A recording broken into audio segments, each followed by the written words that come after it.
Hello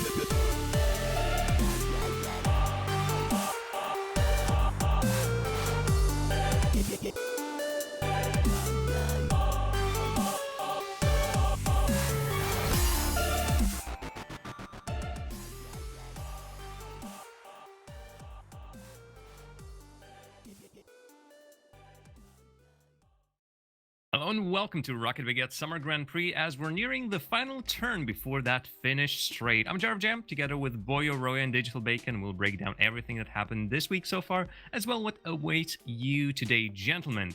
This is it. We're almost there. And how are you feeling after yesterday? Because yesterday was an endurance battle, both for the teams and for casters alike. Bacon, you perhaps haven't had an easier day, but how do you consider the spectacle from your spectator slots?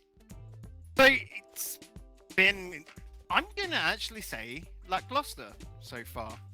A little bit controversial, I guess, but I feel like we're seeing teams that are finally now trying to click with each other. We've got a lot of roster changes going on in the off-season before RLCS starts, and we've seen a lot of inconsistency so far. But now that we're into the top 6 and definitely that final stretch, I reckon that's going to really pick on up, as we've seen some teams really click and finally get it solved.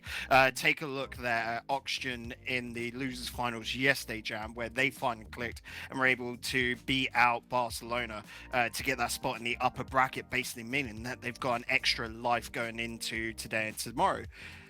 So it's all going to be about that moment here. One team that I'm really going to be looking forward to anyway is Team Liquid, purely to see Fruity already showing great signs there, but I still feel like we haven't seen their full potential, which is so exciting. We certainly have one Team Liquid fan here in the stands. We're going to hear and see him soon. He cannot be missed, is of course Danny Boy, but that's going to be just a little bit later. Boyo, welcome to the show. I have one question for you. Just how many Game 5s are going to there be today? I don't even know what to predict anymore, Jam. Yesterday was Game 5s galore. Maybe we'll run out of Game 5. Maybe we'll have just as many today. I guess we'll find out as the day goes on, but I'm expecting a few close here. Looking at some of these matchups, they are really exciting me here. I think we can get a lot of good matches out of these 4 we've got today. Anyone else you're specifically looking forward to seeing? Bacon has mentioned Oxygen Esports and Team Liquid. Danny, we know that you want to be seen as well, but just wait for your moment. Boyo, please. No, it's definitely looking at Singularity right now. They've made it through the qualifiers unscathed, made it through the group stage without a single loss of series as well, so they're in a very good run so far, and facing off against Vitality, Scrub Killer's old team. A bit of a grudge match, I guess, in that sense, but I think Singularity really starting to click with Scrub Killer now. Fo and Nolly are in their element playing with Scrub, and it's a lot better to see. We're going to see that just in a moment, really. That's going to be a really exciting one. But first, let us show you exactly how we got here. This was a week-long affair, which is still not even done. We started Monday with our 6 lowest-seeded teams, with Team Singularity and Top Blokes proceeding to the next stage. That was the group stage. Over the next 2 days, we watched as the remaining 6 teams, the top teams, have fought our qualifiers to earn their place in the playoffs. Finally, here we are in a 2-day event to find the champions of Rocket Baguette Summer Grand Prix in the playoffs. And of course, we started this whole thing with 12 of the best European teams. Now we're down to 6 max. On the way here, though, we've lost some big names. Some of them we have expected, some of them unexpectedly completely. Vodafone Giants, Solary, Monkeys, Endpoint, which was a little bit of a surprise for me for that qualifying stage, as well as Stub Blokes, and in a shocking fashion, Dignitas. So far was the biggest loss of the tournament. Bacon, your quick thoughts on exactly what happened to Dignitas? How come a giant has stumbled so loud and crashed? So Dignitas have a problem of no chemistry, and we talked about this a little bit yesterday, where whenever they bring in a new lad, especially around Yukio, he just seems to struggle and perform. He relies entirely upon natural chemistry and just naturally knowing where his teammates are. Seems like comms is a bit more of a struggle for that team to fit so naturally. So for the next month or so, we expect Dig to probably be in this slump, you know, no longer that top 2 team that they were at the end of last season, but rather probably down towards 7th, 8th. And that's going to be a bit of hurt to them on the mental, but we know give it another month and they'll be back up at that top spot, especially with Joessi. He is a very promising player coming on through. There's a definite feeling he has the same capabilities and same future as the likes of Scrub Killa, but we know that those individual players that shine so bright might have their own difficulties in adapting to the teams, and of course comes to the whole squad as well as the coach to somehow keep all this together, make all the gears are clicking, and I'm hoping that indeed we're gonna see Dignitas shine with their newest acquisition. We also know that their previous player Astral has shown up tremendously during yesterday's playings, and as such, we're gonna definitely be looking at him. Boya, out of all of the teams that we have seen so far, but that unfortunately have left the tournament, is there anyone other than Dignitas you were hoping to see at this point? Who do you think has so underperformed that they really should be disappointed with their performance? Somebody that you really were hoping to see during the playoffs? I think the first big name that comes to mind is the Vodafone Giants. They came in 7th seed through the qualifiers and they faltered at the end, forced to Monkeys in that lower bracket, and that was really disappointing to see from them after a top 4 placements twice in a row for both Spring Series, then Euro Cup, to then drop, not even making the group stage for the Grand Prix is just a bit disappointing for them. I expected so much better, but they did not live up to those expectations, and maybe just an off day for them, maybe just not been practicing well enough. I'm not really sure, but this team has so much promise, but it was a really, really early entry. They played for 2 days, but that really didn't help their situation. They weren't able to adjust after their first loss, and they were forced to exit the tournament pretty early, as you said.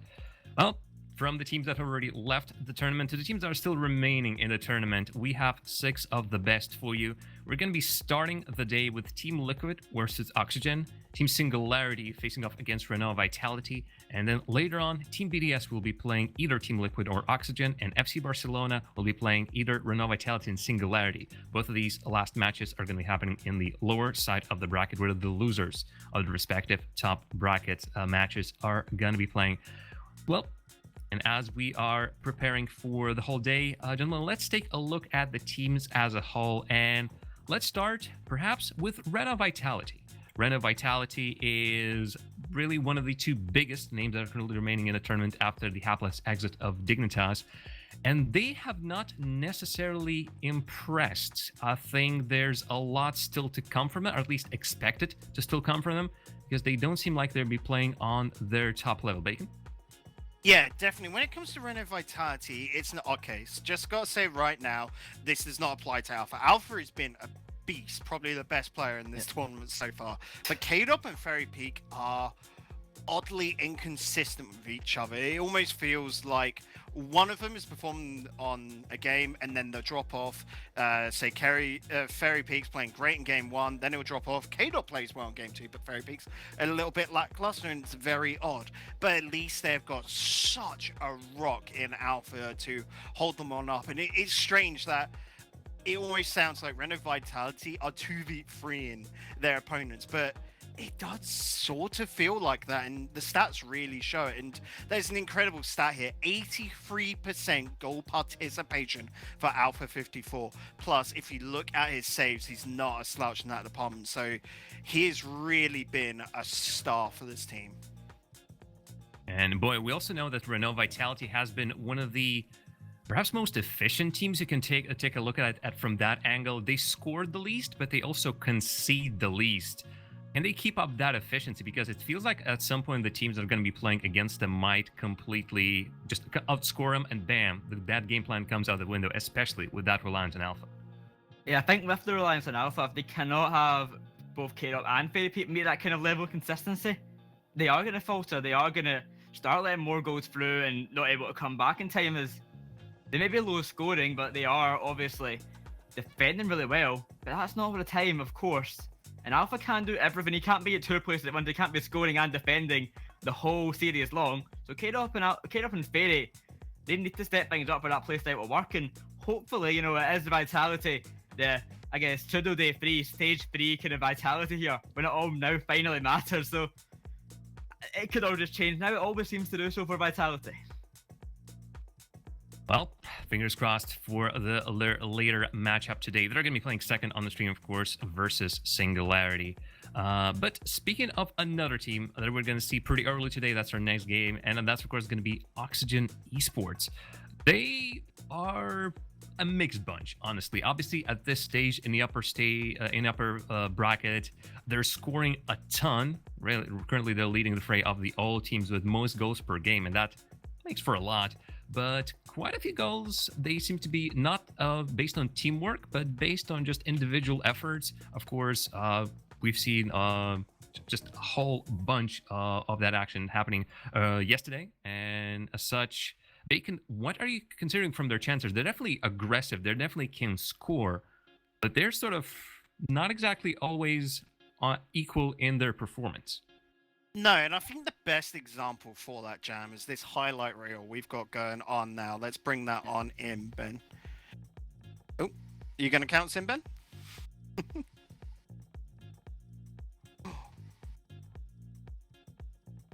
Hey, there we go. Yeah, we got some highlight clips from yesterday. And boy, me and you were talking about this earlier in our little warm-up, a little casters chat. Joessi has been absolutely outstanding, hasn't he? Oh, completely. It's almost a Joessi highlight reel at the moment. Joessi as well as Astro give him his due. It's been, I think every single goal I looked at had Astro involved, either assist or scoring. And Joessi, so many goals scored by him. He was the top scorer for Oxygen Esports, and coincidentally, Astro was the top assister of both the group stage and Oxygen Esports. Yeah, it really has. And Jam, like, it's an interesting one here where Astral coming into this squad has just given this team so much more aggression, and essentially working with Joessi, they've got a powerful two-man attack, and it's strange here. Ferrer is one of the lowest ranked players throughout the tournament so far, but it's not so much a problem because he's just playing a safety net to these two where they're allowed to have so much fun, play so aggressive downfield, and then Ferrer is just sort of watching, directing from the back, which we've known has always been his style, where he wants to call out the shots, so he's just letting his teammates know and being that sort of overwatch to them. But what about that perhaps an extra 5-10% over that 100 that his teammates are already putting? Feels like in the playoffs, they definitely need him in this fullest capacity, not a little bit of a second fiddle role. What do you think, Bacon? Yeah, definitely. We could see Ferrer step on up, but it's going to be interesting because, again, if they're happy and comfortable with this play style, then Ferrer's just the backup. It's actually surprisingly safe, you know, when you think about, oh, you've only got two lads that are actually the main focus on the team, the third's sort of being wasted. But no, Ferrer's just sitting back. It means they've got more defensive. They're trying to push into their opponent's half a lot more. So Oxygen, for me, are probably a bit of a dark horse for this run, and that sounds so silly since, you know, you got three players who are incredible. But right now, when you're looking at it, and boy, you might agree with me, you're looking at Renault Vitality, probably Singularity with the run they've already had so far, and Liquid definitely, like we said, not actually showing their full potential as being the main contenders, and Oxygen have sort of been wavering, especially yesterday. I completely agree. I'm excited to see this Oxygen roster. I think some of the plays, this passing play we're seeing as well from Joessi and Astro, they are linking up so well, and it's all the goals pretty much are Joessi and Astro passing to each other. A few with Ferrer in between, but it just shows how dominant the striking force is, that they're always getting involved with each other, and the plays aren't being made solo. It isn't a one-man show. Every player on this pitch is being relied on, and they are making a huge impact.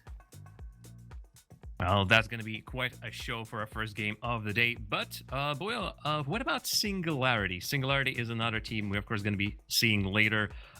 We saw that Tho this is the only team that's still remaining for a qualification stage. Tho showed up in qualification, Noli did the same in group stage. Is it now Scrub's turn? Well, I guess realistically, it's got to be Scrub's turn now. There's, as you mentioned, Tho for the top of the stats for qualification, Noli for the top of the groups, and I think we can quite clearly see why Noli was at the top of the groups. He and Tho, they just work with each other so well in offense at the moment, and I think a lot of the time, and looking at that mini-map at the bottom left we have, you'll always see Tho and Noli up in attack, and at the very back of the pitch, always having Scrub rotating around that defensive line, ready to come in if something goes wrong with his teammates or any issues arise. But He's always there ready at the back, rotating, trusting that offense. Yeah, and Jam, looking at this clip right here and now, incredible stuff coming out from Nolly there. Just the pass, the layup, incredible stuff. And it's just the reads and the pace that's coming out of Singularity right now, which are just absolutely outstanding. Scrub coming on through gives so much consistency to this team. Godsmiller, whilst being a fantastic player last season, was very up and down in his consistency. Scrub so far has been unwavering. Would you say, Bacon, that Singularity should just straight up sign up Scrubkill after this one? Has he earned his place? Has he actually really just slotted in immediately in a role that we usually don't associate with him, the glue that really either holds the team together or commands the team together, makes it work better? Yeah, basically they should. Like, this has been an upgrade, which we weren't too sure of coming into the season because it felt very much like Singularity were playing a very wild strategy compared to their opponents, which was always just there to catch them off guard. But now they're getting more traditional in their sense of Rocket League, and they're looking strong. Nolly and Though can still be a little inconsistent, but again, you've got to remember these are lads that jumped through RLRS so quickly, got into RLCS, and put on a great performance, taking down, you know, the likes of Vitality last season. So for them, this coming, say, next 2 months will be the real show of their performance. And looking at this, they've made through to the top 6. They had to run the whole gauntlet from the qualifiers, so for them to get top 4 would be fantastic. But we could even see them get all the way to the instant purely because they have been nigh on unstoppable. That's some wise words from a wise man. Thank you, Bacon. And Boyo, there's now one team that a particular Daniel on this broadcast really likes. Its team is Team Liquid. The name of that team is Team Liquid, and they have impressed beyond belief. Their performance in the group stages in Group A has been nothing short of phenomenal. They started shaky, but what they've showed later on was nothing short of tremendous. Speed, Cookser, and the newest recruitment of Fruity. I feel like they have found exactly how well they can play, and Fruity specifically, of Cookser for the first time in a long time, I feel like is finally feeling his old self, where he was the best shooter around. Speed is still playing his game and still enjoying, and Fruity has joined with some fantastic stuff. What are you thinking of that team come playoff, Boy? I think the main thing about Team Liquid is they showed it wasn't a fluke in Euro Cup. They showed that they have such a good dynamic. They are working so well together. Rotations are on point. They're kind of playing a really disruptive play style, going for bumps, going for demos, looking to try and not allow the saves to be found, not allow plays to be made. And there's nothing too flashy coming out from Team Liquid. It is just solid Rocket League, and it's what I like to see. It's not anything out of the ordinary. They're just perfecting the basics pretty much. Yeah, and Jam, can we ask Ben here in the background to run these clips through a second time and get the guys at home to notice the little mini-map down bottom left? And you were talking about those rotations, Boyo. You can see that so clearly there. That disruptive nature always comes down to having one player who's deep in their opponent's half, deep into the corners, with a lot of big throwbacks towards a lad in the middle.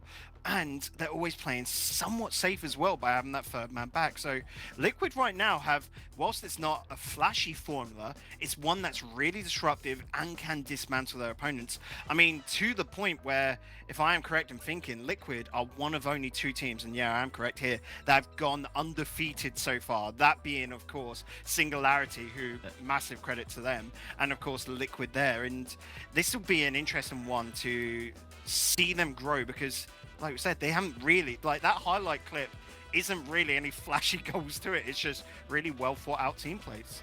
As Boy has said, just straight, solid Rocket League. And that gives a lot of promise and a lot of hope from Team Liquid fans. That's, I think, exactly what everyone wants to hear. It's not, well, it's this, if this team is hot, then it's great. When it's cold, well, pack your bags. No, it is solid throughout, and we hope to see exactly that from Team Liquid come this matchup. Next up, though, it is Team BDS, and we mentioned already how Team Singularity suddenly shut up from the rival series. Same thing can be said from Team BDS. Their wonderful performance in the previous season of rival series has been the spotlight, and while they're not there yet at the same level of Singularity, I feel, there's still a lot to say about the performance of Monkey Moon and his teammates. Although, specifically of Monkey Moon, boy, it seems like the Monkey Moon isn't exactly pulling his weight right now. We know of him as a flashy player. We know the kind of goals he can score. But something has been keeping them away from really showing himself up during the group stages. We have been impressed by Extra, but his teammate, Monkey Moon, has not been really showing up. Is it just a momentary thing? Will he be back today? I think it is more a momentary thing, and I honestly would not be surprised to see Monkey Moon just rise to the top, go back to his former self of almost carrying the team. Of course not carrying exactly, but he's just looking so good, and I think one small blip in the road is not anything to take away any of that credit from, but I've got to give it to Extra here. The credit he deserves is, I mean, he slotted into this team so well, and again, coming off such a disappointing performance in Monaco, he's really showed that it wasn't a thing of he's an issue in that team. He is an excellent player, and he's just shown that playing with BDS so well, so consistently. Yeah, and whilst I think one that gets looked over, marked by 8, his predictions so far have been just absolutely outstanding. Look at this goal coming up after this one right here, where he is just absolutely nuts, blocks out his opponents, get a great 50-50 and sends it hurtling towards the net. Now, whilst Monkey Moon is normally their big aggressor with Extra linking up everything in between, Marbe has been in a weird little case where when it's clicking, when it's working, he is just a massive nuisance to his opponents with those reads. But if his teammates aren't there ready to back him up and pick up on that ball, it can really be some no attack. So I feel like that's the one area that BDS have to focus on if they want to see themselves through today. There's definitely a general consensus that Team BDS are perhaps leaving a little bit too much space to their opponents, not playing as aggressive as they should. And as a result, some of their chances go begging, and sometimes the opponents can't get the control of the game back in their favor. And if you're Team BDS sub, or hope so of Team BDS fans, they better be working on these points as we're going to be going into their matches later on. And finally, folks, FC Barcelona. Lot of expectations from this team, a lot of questions. Itachi, who? But you know, I think Itachi was the right call. From what we've seen from him yesterday, he is the right deal, he is the real deal. And if it wasn't for Astral, who has been absolutely over the moon with his performances, Itachi will definitely be the MVP. Boy, what did you think of that? Not the first performance, but really the best performance so far from Itachi on Barcelona. I think just after watching Eurocup and Itachi, there was a lot of question marks. He looked like a really strong player. He looks like the best on Barcelona at that time. But it was more of an issue of Ronicky and Devo aren't fitting in well with him. They're not meshing together just yet. So I think to see this turn around and see them meshing together so well, it's the Ronicky Itachi attacking duo coming out a lot of this time, and I think it's so nice to see that they have worked together. They've finally figured each other out, and I found a winning formula, I think. It's a weird one. So Barcelona is still on this odd case where they're trying to figure out multiple strats, and this can be seen a really nice one here in this clip where that layoff from Devo over to Ronicky and Itachi following through, that's what we want to be able to see from the lads of Barcelona. But yesterday as well, we got to see this weird sort of style from them, Jam, where they really held on back and were waiting for their opponents. They're playing a very passive-aggressive form of Rocket League, which is brand new to Barcelona. So currently we can see they've got 2 strats, in their playbook, but I feel like they need to just be a little bit more decisive with when they want to burst out with those attacks. We definitely know that Barcelona is one of the top teams that work hardest in the defense. Singularity is another one. They invite their opposition to them and then try to endure the amount of shots that they are forced to be making, and as well the amount of saves that you need to be making. This might be working in FC Barcelona's favor. This might play against them. One thing we know, well, there's a lot on the line and there's a lot for them to do today. But we're almost ready for our first game of the day. And Bacon, let's start with you this time. Team Liquid versus Oxygen. Who are you picking? I've got to go for Liquid for this one. I think with Oxygen still trying to find their, footing together, Astra's still new to the team. That disruptive playstyle could dismantle them. Plus, like I said before, I don't feel like we've seen Liquid at their fullest just yet. I feel like they've still got one more step to take before they finally show their true power. And so for me, it's got to be Liquid, probably around a 3-1, 3-2 mark. And what about you, Boya?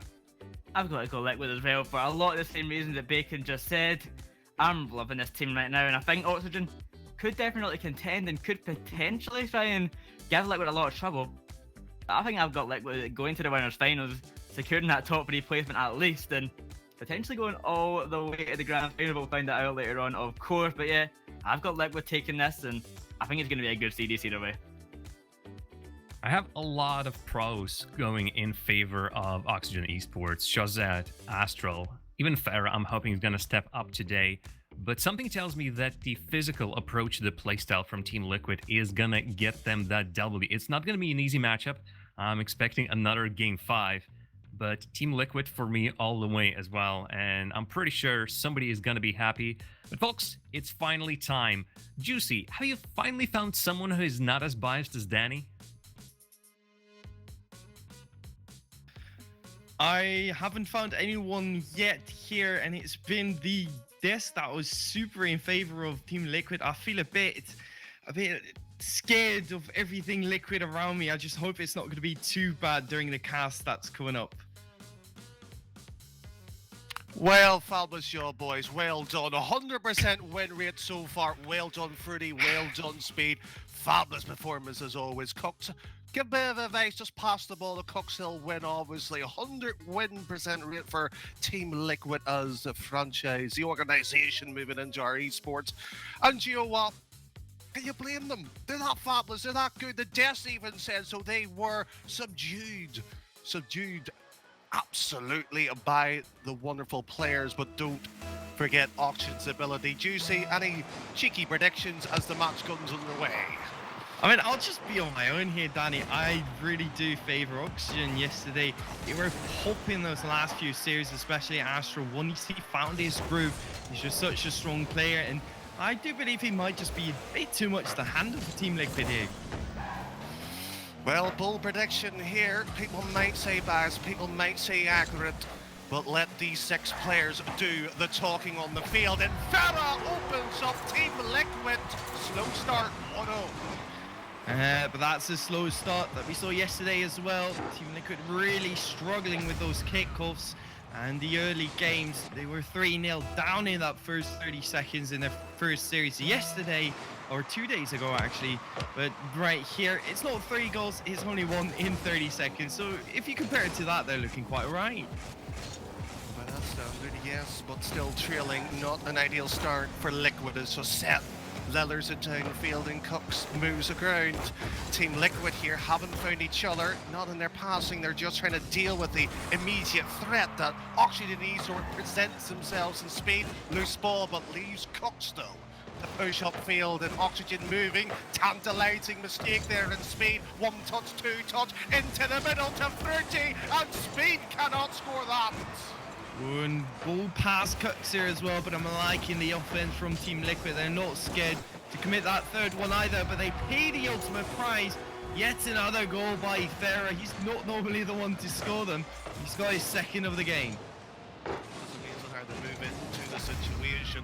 And one thing that Des really did not touch on, Joessi, as well. This is Fruity's old team. Astral came in, replaced him as well. So he has to have a statement here to prove that he is as good, or if not better, than his 2 former teammates. Well, right now, he's not doing exactly that, Danny. Right now, he's looking like Oxygen is a stronger team, at least the one with the strongest start here. Almost another goal, finding the net there. I do like, though, and why I do somewhat favor Team Liquid, is their ability to pressure and get out of that pressure, because those demos and those nasty plays, the demolitions coming in big for that team. But that doesn't matter if you're training 3-0. That really makes it hard to get into the first game. Well, they were 3-0 down against BDS in their opening series here at the Grand Prix. It is shocking to think Liquid is falling backwards on that staircase. As I said, taking the next step up, as a few of the casting panel said, the likes of Digital Bacon, but Fruity tries to move across. So set wide and Cooks anywhere infield pass. Speed was probably no double, as it was taken away by Astro, so set could be leashed on the attack now.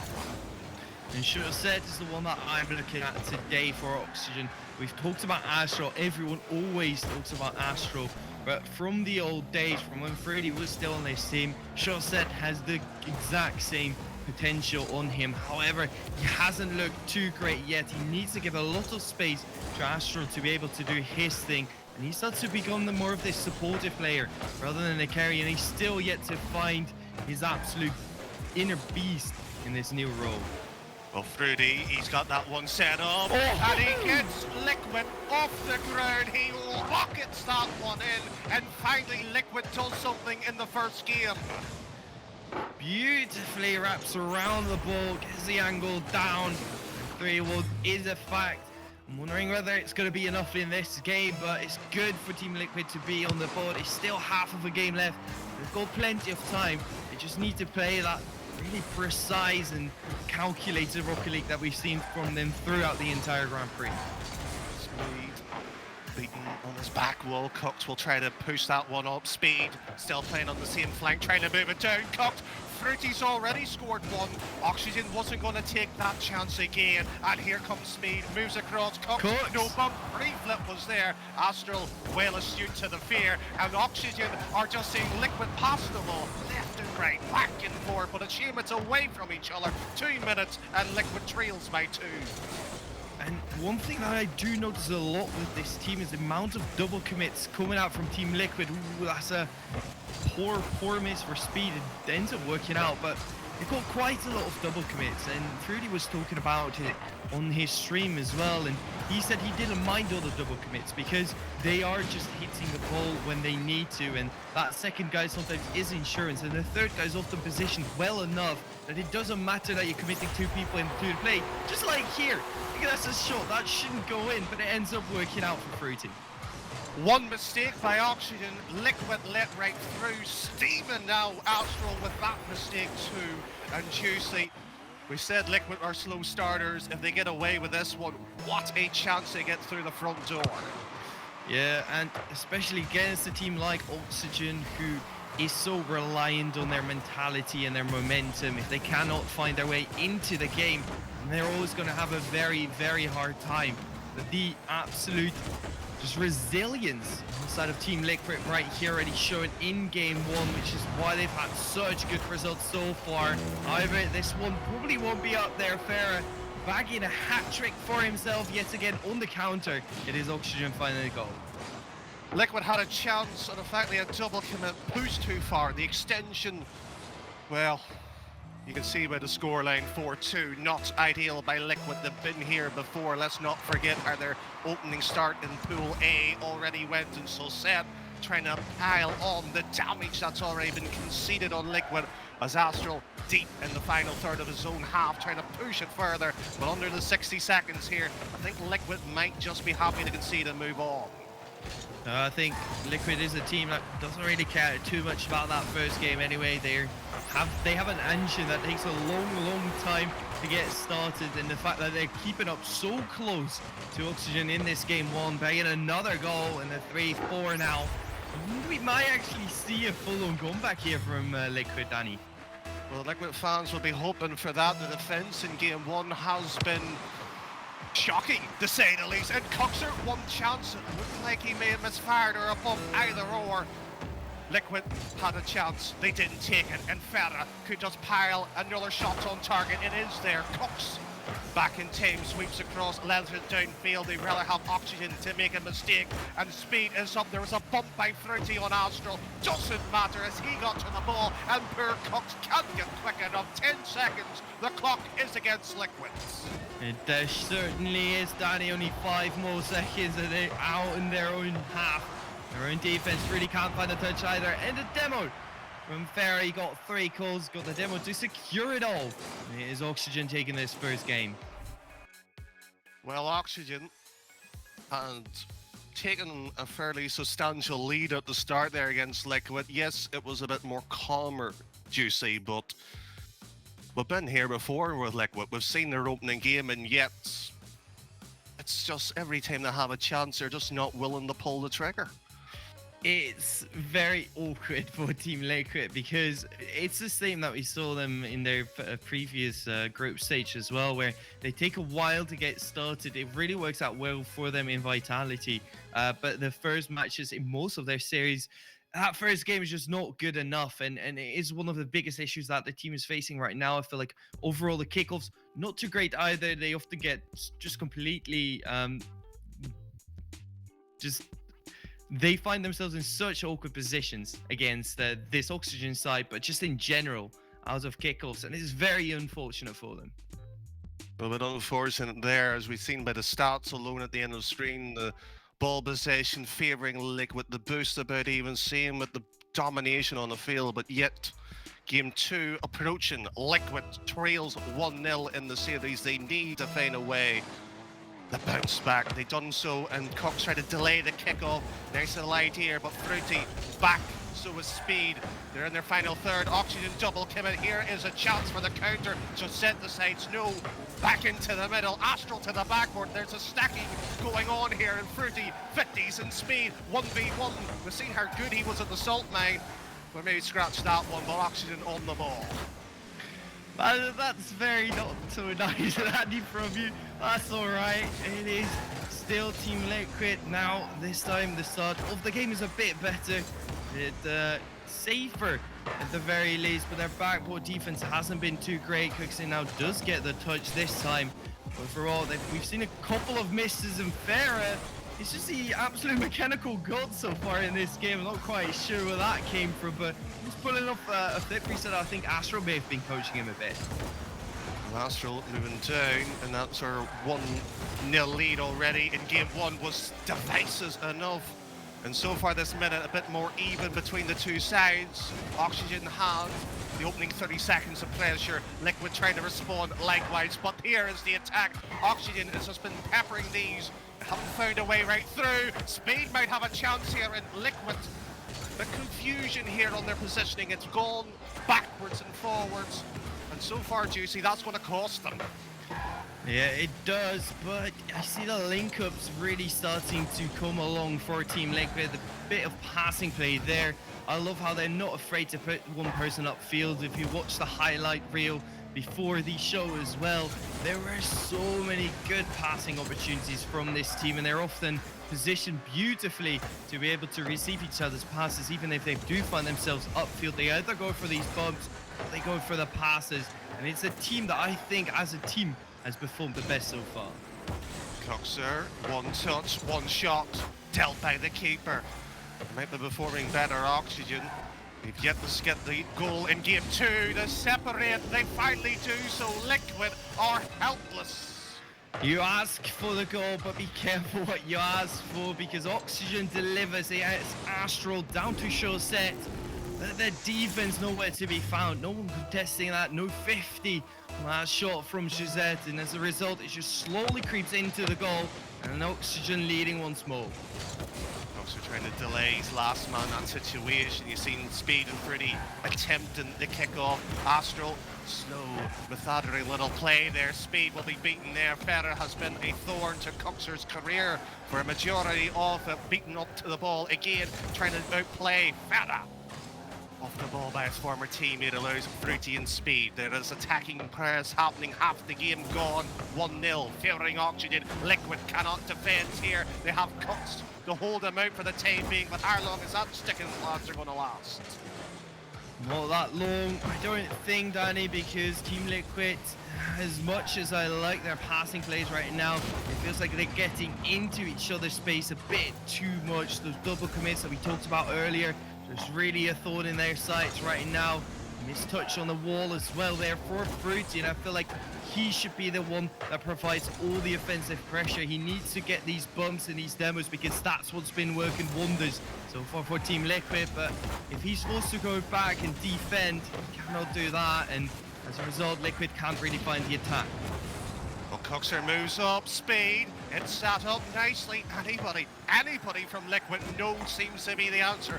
Fruity dropped all the way back for Booze. Coxer was waiting on the opposite side, and Oxygen has a free range on that right-hand side of Liquid to do some damage. Cook back over to Fruity, no touch here, and Speed just circling all his way back to his defensive third, trying to get that passing play that Joessi loves so much, but the shooting is appalling by Team Liquid standards. It really, really is. It's not even putting the defense in awkward situations. It's just getting the ball in the direction of net and nothing more.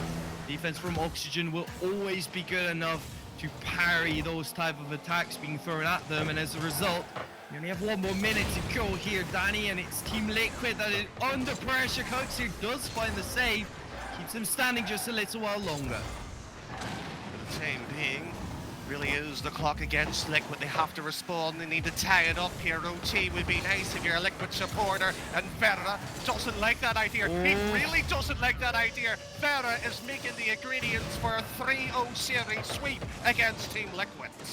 The desk was on the side of Team Liquid, so are you, Danny, but right now you've got to be sweating just a little bit. That counter-attack didn't even seem too dangerous, but Fruity just a bit too far upfield as a third man. He's not found his real position yet, the position that he should be in to get the save. Those type of opportunities, they're tough on the side of Liquid right now. None of the players are actually playing as good as we expect from them. Really trying to move across there. That expectation level was extremely high. Can you blame them when Liquid 3-0 Reno Vitality earlier in the group stage to get into this position at top of the seeding in the group? And so far, Oxygen and Esports, after a sluggish Pool B for themselves here, Crafters, had to leave after all those game 5s, you see. It's my accent that's Scottish that I start to sound like Crafters.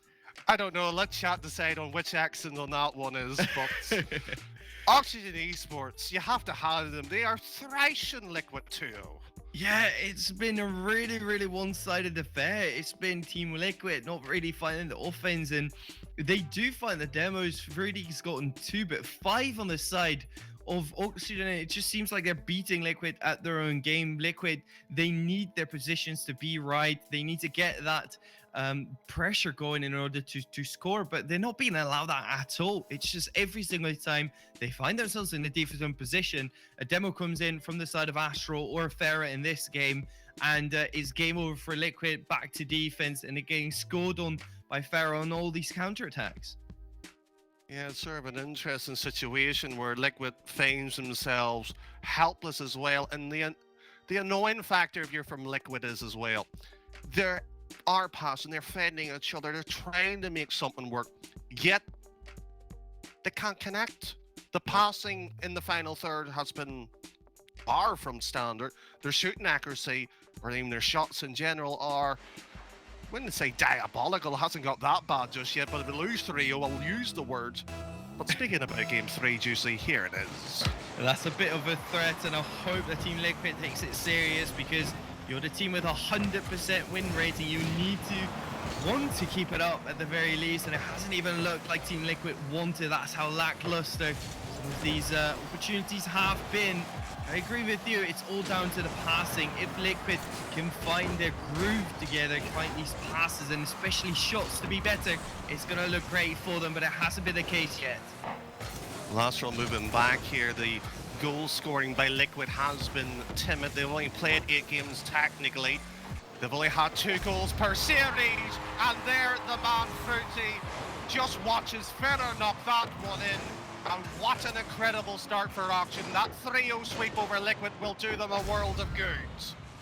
I think Ferra's just mad that people are saying that he's not that quick and that he doesn't have the mechanics, because this series has been all on his shoulders, and alongside 2 amazing players, that is such a feat from Ferra, the oldest Rocket League players at the moment, but he really pulls his weight in this series so far.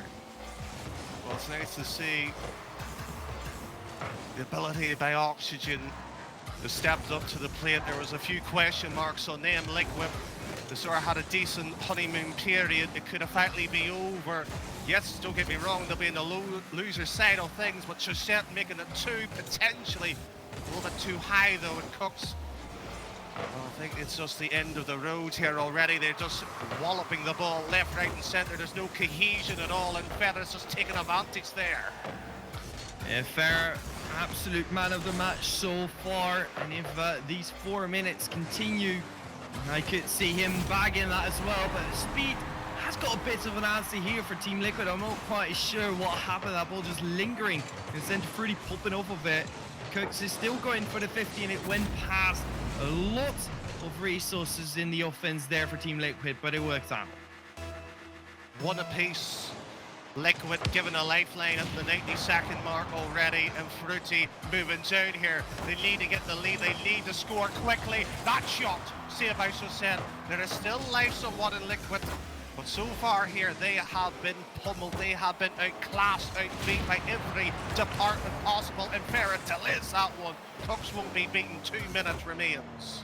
Yeah, they're really just getting outpaced by Oxygen. Every single ball that we see, two players of both teams commit to it. It seems like it's always going to be Oxygen, and they just outsmarting Team Liquid as well. That's such a cheeky touch there from Joessi as well. Doesn't result into a goal. There's constant pressure on the goal for Liquid. They're forced to say make all these saves, and they just keep it coming on the side of Oxygen. That's from Neely with a beautiful air drag. Cooks, solid 50, but it goes against them, and Liquid are under pressure. They need speed to beat speed. He gets one touch away, but it won't go any further as Ferrer has pounded and hold on to the ball. Excellent by the man with so much experience under his belt. A speed looking for the infield pass. It was a pinch over to Fruity. They are trying desperately to make something happen, but sadly the time machine of that 100% win rate could be over after the series here. 1 goal is required, and Speed has a shot on target. So low it was, it might as well have been a lawnmower to cut the grass. Yeah, it was not a great shot. That one from Fruity is a bit better, but cleared to the side as well. And Joessi, the chances that Team Liquid is creating just aren't too dangerous. Maybe now on the side of Speed, but it's just been overall such great defense on the side of Oxygen. They're reading what Team Liquid is doing, and before the ball is even touched, they're in the right position. A bit of a double commit there, but it doesn't matter. The rest of your defense is so good. Fruity just seen that ball going around, one touch. He has enough boost to technically work with it. It's been blocked again. Oxygen has Liquid's number, and they've been keep calling it, ringing it. And so far, Liquid keeps picking up the phone. And 2 distracted on the game as Astral flip reset their speed past 2. It will be Ferrer once again. The rotation, that final third by them, has been near enough perfect. Move in the right position, causing Liquid pain, anguish on their faces, and Cookser moves all the way back, works past one. The second is Astral. He won't be beaten, and Fruity once more passing it to a former teammate.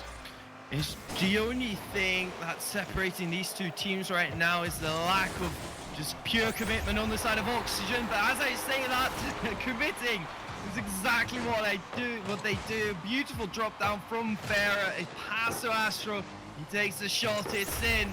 And the dream from Liquid that was alive for these last 2 days is really starting to become a nightmare here. Nightmare? A horror story. One that we would like to forget if you're a Liquid fan, and Ferrer puts one in. And that will be it gone. That is Liquid, frankly, going so far advanced in ahead there. Liquid will be in the losers bracket at this point. Oxygen just turning up the heat so much that Team Liquid absolutely evaporated here in this matchup. Oxygen really just such a strong showing. I wasn't predicting them, but I wasn't predicting it to be so convincing, Danny. Well, just moves across there, and that 100% win rate, as our broadcaster would happily say 67% win rate. Doesn't sound too bad, still probably one the highest around. The speed moves across, but 3-1 comes 3-2. There is hope. There is hope for Liquid. It needs to start now. Whoever's on kickoff, fake it, stall it, whatever they need to do to get it back against Oxygen. Ooh, with just one more opportunity, but even if they end up winning this, there's still a couple of games to go, Danny, and I still do not see them completely getting back into this series. It's been Oxygen that has the offensive pressure. Big miss there on the side of Astro. He still gets the ball, goes for the ceiling shot, gets a 50 as well. Ball just being taken away from Team Liquid. One more opportunity, speed now up high. Can they find any other touch? They can find the bubble! Absolute heartbreak! Rudy can't find it, and we do see the 3-0 sweep. Can we get a check if that post is regulation size? If that was about 20 centimeters higher, that would have been a goal for Team Liquid. That is, can we get the VAR in here?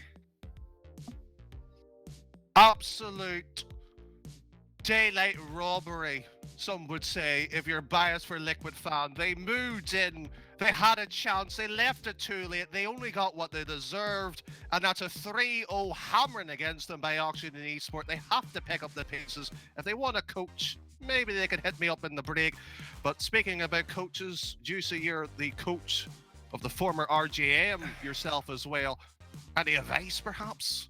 I mean, just stop winning.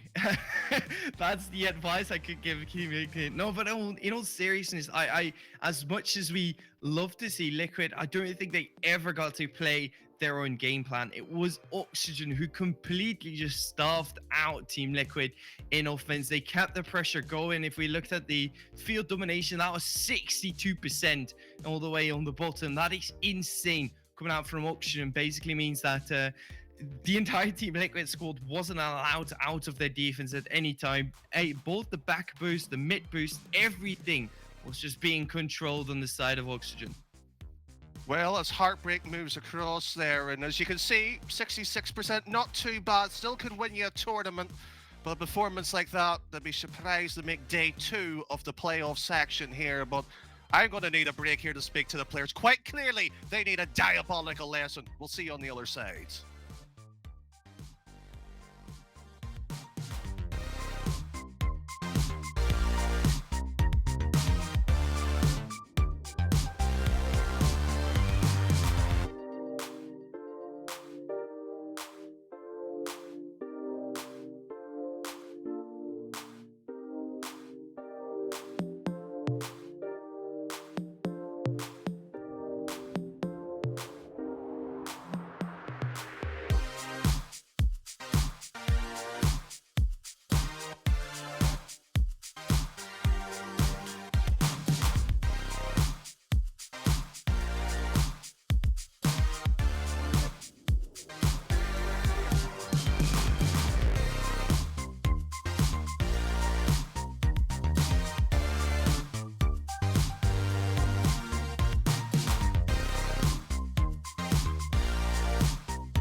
Joessi, do you have anything to say about the series? I mean, I've got a joke. Team Liquid during that series. That's definitely not making it better, but welcome back to Rocket Baguette Summer Grand Prix, where really the whole analyst desk should just hang in their resignation. We had 3 predictions from Team Liquid, who had 1 expected prediction from Team Liquid on the caster's desk as well from one and only Danny Boy over there, but we were absolutely shocked, and unfortunately the problems started immediately. Team Liquid, another bumbling start for them, reminiscent of their matchup against Team BDS. That one, they came back and won. This one came completely the wrong way. Danny, are you okay? Is everything all right? Well, we'll start at the beginning, and that's Joessi. What a bad analyst he is, because no, Liquid isn't a joke. Oxygen came out. They were strong, they were better, they were well prepared. Liquid sadly wasn't. They just weren't good enough. And you know what? They deserve to get beat. You deserve to get beat. You learn from when you get beat, and you go on to win the tournament, hopefully. Ideally, that's the idea, but Joessi, I'm not talking to you for the rest of the evening. I don't think you have to. I don't think we're casting anyone tonight, so that won't be too big of an issue. But I do think you're all right. I think with the way that we're looking at Liquid, we expected a lot from them, but it has been Oxygen just completely cancelling them out. The main thing that I want to show about those last series is the absolute field domination from Oxygen. For whoever doesn't know what it means, it's basically the amount of time that team spend in the opponent's side half. The last 2 games, the Oxygen had more than 60% field domination, meaning that 60% of the game was just played in the Team Liquid half. They weren't ever able to get out of defense. All their boost pads got stolen. They were under constant pressure, and they really just couldn't find their way out of it. And we also saw for Team Liquid their physical playstyle, their game plan that was working so well against their previous opponent got undone. I feel I only seen 1 successful bump play from Fruity. The rest of them were, again, that was a player that could be used elsewhere, and it was no longer efficient. Was it just down to their opposition, to Oxygen just getting out of the way? Were they prepared for that playstyle? Did he? Yeah, I think so. I think it has been. There's a lot of different playstyles within Europe right now, and I feel like every team has their own thing, and it's basically why we see every team basically beating everyone, and it is completely you can't just predict who's going to win, just because these teams may look so good against one team and then completely just get cancelled by another because they're unable to really adapt towards someone else's playstyle. The only team that we have seen it do time and time again has been Renault Fatality, but even them lately have been really struggling. And then this Oxygen side, as soon as they get the type and space, if their rotations are all right and they can pressure Team Liquid, then suddenly you do not have time to keep yourself in offense and get these passes going or get these bumps, because you don't have boost. Your teammates don't have boost, so you need to rush back, and then Team Liquid just can't do anything anymore. Now, Team Liquid is going to be moving to the lower bracket. We're going to see them later today in a match against Team BDS, which is, of course, a rematch of a Group A matchup between those 2 teams. Team Liquid then came out on top. Danny, do you think they can do it again? Yes. Thank you very much. And now to our next game of today. That's, of course, going to be Team Singularity versus Renault Vitality. We've already taken an in-depth look at both of the teams earlier today. But now that the match is slowly preparing, are we still sticking to our initial predictions? Are we still thinking it's going to go the way it's going to go? And you're going to hear those predictions a little bit later. Danny. Well, every time I say 3-0, I seem to get badly wrong about that RV match. But to say it's going to be the same old, Singularity has came out. They've been impressive. One of the very few teams came through the qualifiers that you thought they could be deadly against the top 6. They've shown why they're here. Do you know what? They're good enough to maybe take Vitality. Whether it goes to a 5-game thriller, I don't see it. RV, they've been a fabulous set of teams throughout their entire course of history. I think it's going to be same old with them. And Joessi, we do have yet another garage matchup, I suppose, or another revenge match, whatever you might want to call it. We just, of course, saw Oxygen Esport Fruity's old team defeat him. This time it's Singularity with Scrubkilla on board versus his old team, where he really gained his wings. But as the history shows, Scrubkilla has not a single time won against his old team. So are you seeing his first one against Vitality? I mean, now is good a time as any, to be honest, for Scrub to really show what he's capable of against his own teammates. I think there is a possibility here for Singularity, because it's not even how well they are playing, even though I do think that Singularity has been very good throughout this entire tournament, and I would dare say one of the most consistent teams so far. But Renault Vitality has been really shaky as well. Their results haven't been there, but also their game plan just hasn't been there. We talked about it before the stream as well, or in the analyst segment, I should say, and everyone basically agrees Kato and Fairy Peak just haven't been performing at the level that we expect them to.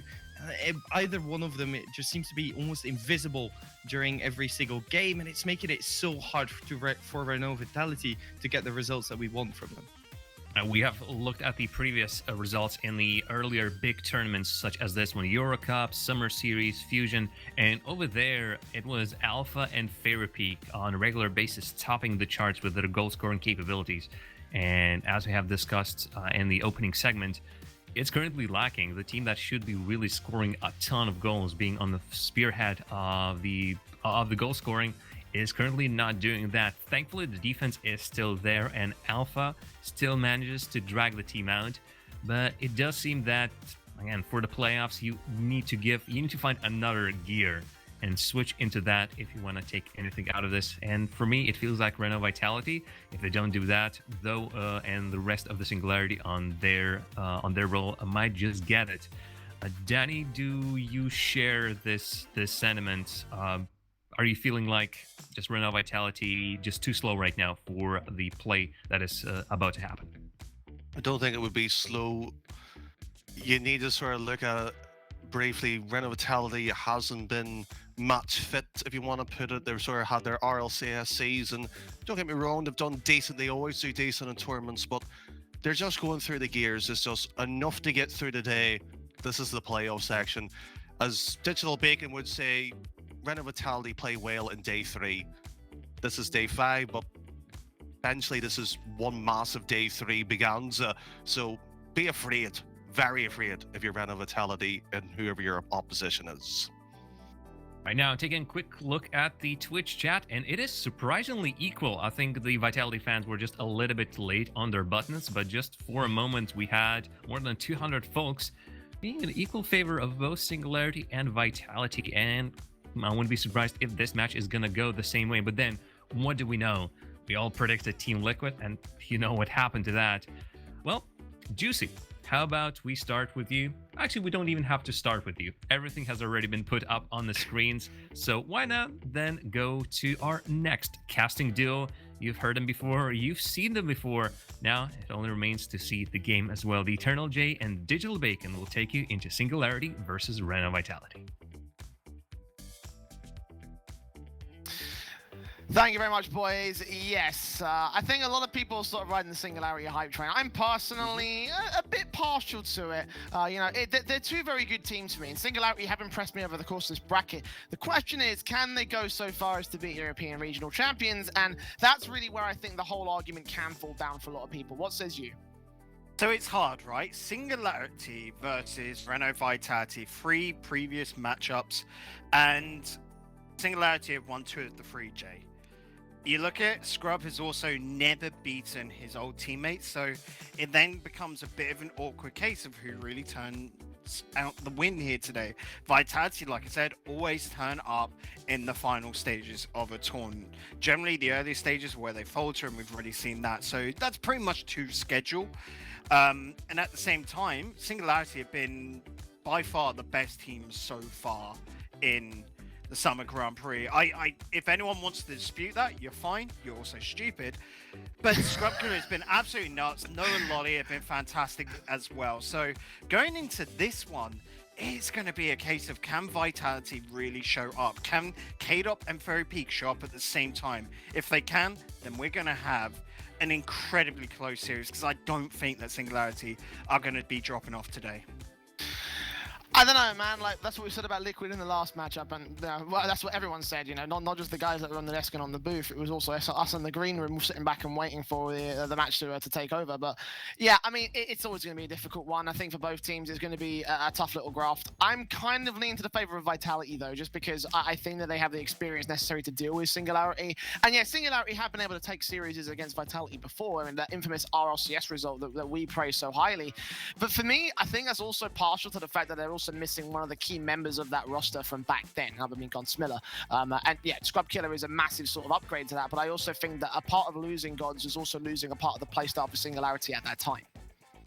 Do you not think, though, that the win over Singularity alongside Godsmiller back then, back during RCS Season 9 League play, was a one-off? It was a case of Vitality not expecting it. I mean, it went to that Game 5 OTJ. So when you look at that, here we're looking at a team that's so much more consistent now. Scrub knows his previous teammates. I mean, when Scrub was playing on Mouse, going up against Vitality back then, let's just not talk about that Mouse side, because if we just forget them, it never happened, right? So going into this one, you look at him go, Scrub has been holding defensive so darn well.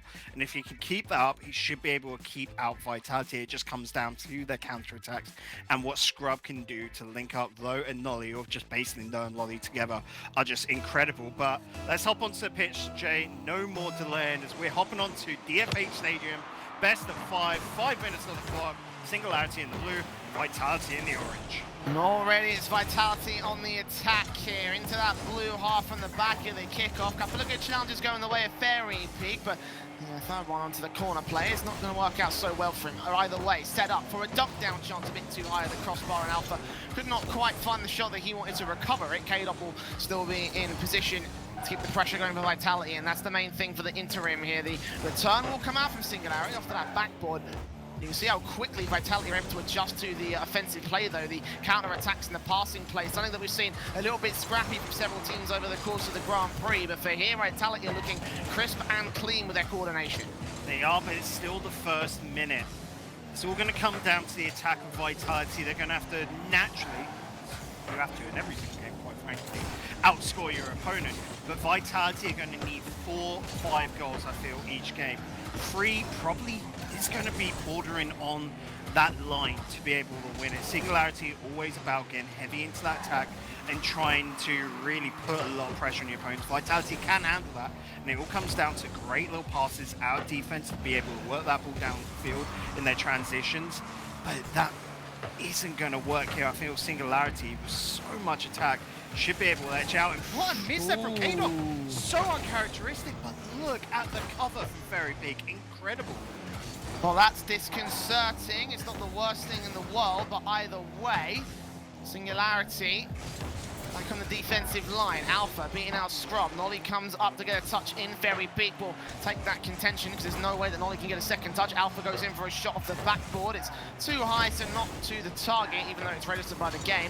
Big miss from Nolly though, but K-Dop couldn't strike back. He's behind the ball, not in front of it. Now it's Alpha's time to dribble play off the backboard again. Should be taken back by the backboard defensive, so Singularity is not letting Vitality getting away with the basic setups here. Been very heavy-handed in terms of their own touches from the SNG side. Vitality a bit more firm and control, but their accuracy when it comes to placing themselves for those shots not quite as confident as we'd like to see from them. Play up from Though, trying to beat out the defense. Fairy Peak reads it though. Scrubkiller comes in for a strike, and there's Alpha there on the line defensive, keeping it away from the net. And at half-time we are nilled out. That's about to change though. Says no. Fairy Peak comes in to continue the play. Talk about that sort of heavy-handedness though, Jay. Singularity like 50-50s, especially Nolly and Low. Scrubkiller pulls out very much occasionally when it's needed, but it's just that case of they're trying to bring this in close to their opponent's half and then see what they can do there. They're looking for a weak defensive touch, and they know how Vitality are playing, so you'll notice they'll try and intercept those passes out to the corner. Singularity are ready. They've done the homework for this. Indeed, they have, and it's just going to continue pressuring up for this one. Ball in for Nolly to the sideboard. Caleb's going to intercept it. Scrub Killer has corner control, and he'll beat out Fairy Peak, try and beat Alpha, but Alpha has his contention bumped out of the way, sets it up on the backboard. Fairy Peak got a chance, but Nolly gets his challenge in. So far, Singularity are dealing with Run of Vitality particularly well. All the pass from Fairy Peak just throws it off of the defense, and that is a first for Vitality. Incredible pace put on this ball. Kadoff just putting it forward, but Fairy Peak to get that touch, to linger in his opponent's box, to be able to send that off wide to the side at such a wicked pace, 109 kilometers per hour. Brilliant first goal to start us off. 1 minute 30 still left in it, and Alpha's not going to be able to get a quick second. Act real fast if they want to get something back on the Singularity side. They started things off relatively slow off the back of the kickoff, and Reno Vitality still getting their challenges in. Shot centered up for Fairy Peak, challenged by Scrub Killer, but back into Alpha's path. This is perfect for him, but a player comes in, though, able to deny from the center rotation, oftentimes ill-advised, but this time it's good enough to get the defense away. Now Nolly's got to try and find his way downfield. Got Doe there to back him up. Fairy Peak contest, takes it off to the midfield line. Second touch into the corner, right in front of the box. Scrub Killer's got to get the defense in against them. Good challenge on one. Will send it back downfield, but no forward players from Singularity. They've eased off on the offensive line. Yeah, and you look at Singularity here, they're very much yes and no. There is no grey area. If they think they can win the ball, they'll go for it. If not, they'll back off. So close to them up there. Post keeping it out. What a great pass to the center though. Just going high. And Nolly's not going to be able to win out that 50-50 against Kadoff.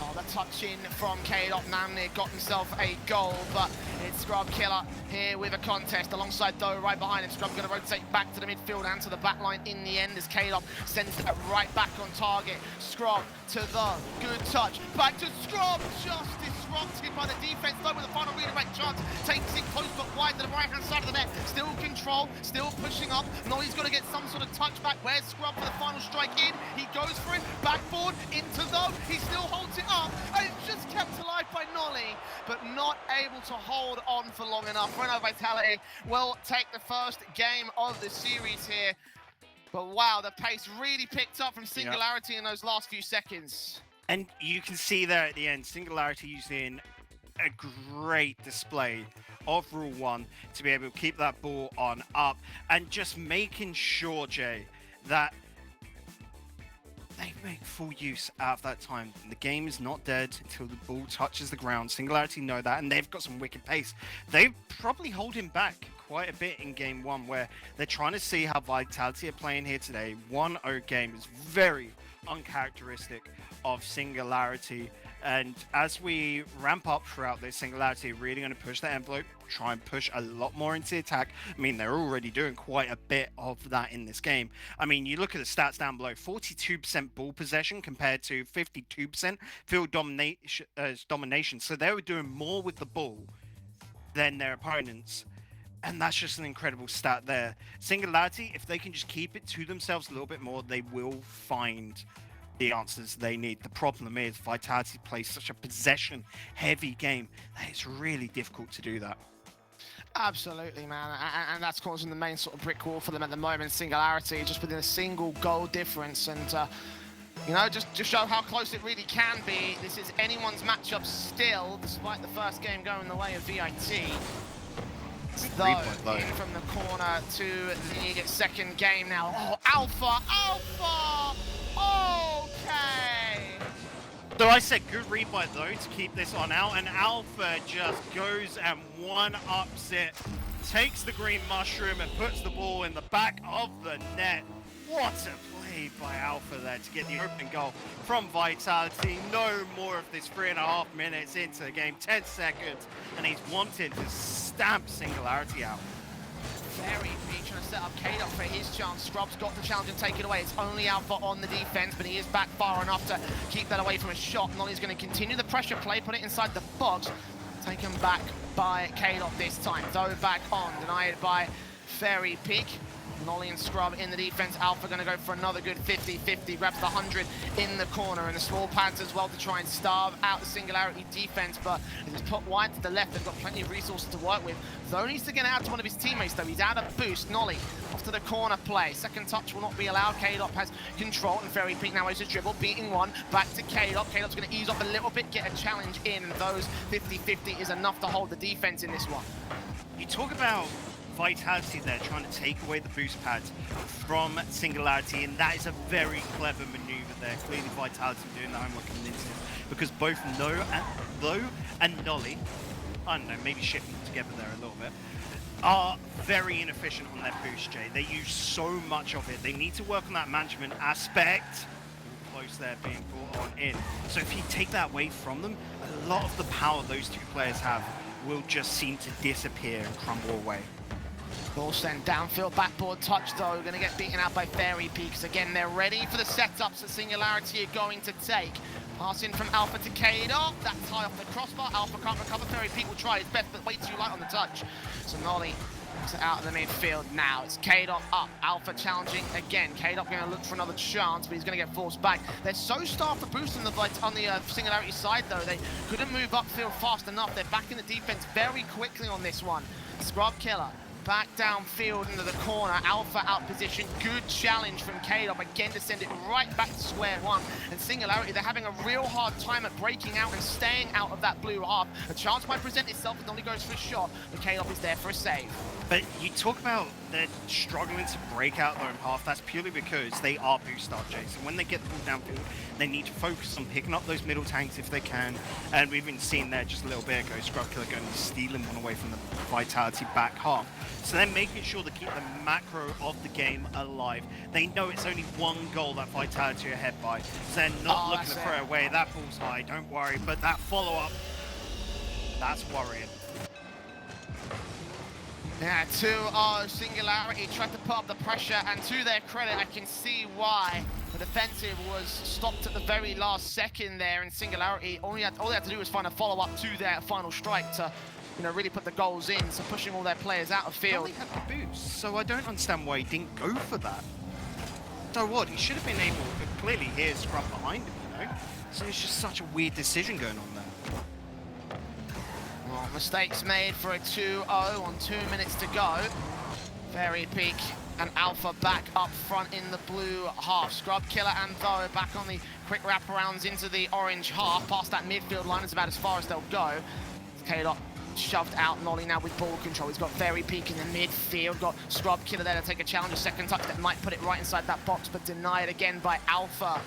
Though comes up, puts it close to the box. No second chances though, as K-Dop and Alpha pass between each other now for a fantastic offensive play. They will get lost on control when it comes to the last third. Oh, but the challenges are still good, and that ball is still being registered to shots. Pass back to Fairy Peak inside this corner, back over to K-Dop. Demo in from Nolly, takes him out of the play. And now Though and Scrub back onto the orange target, but not far forward enough here.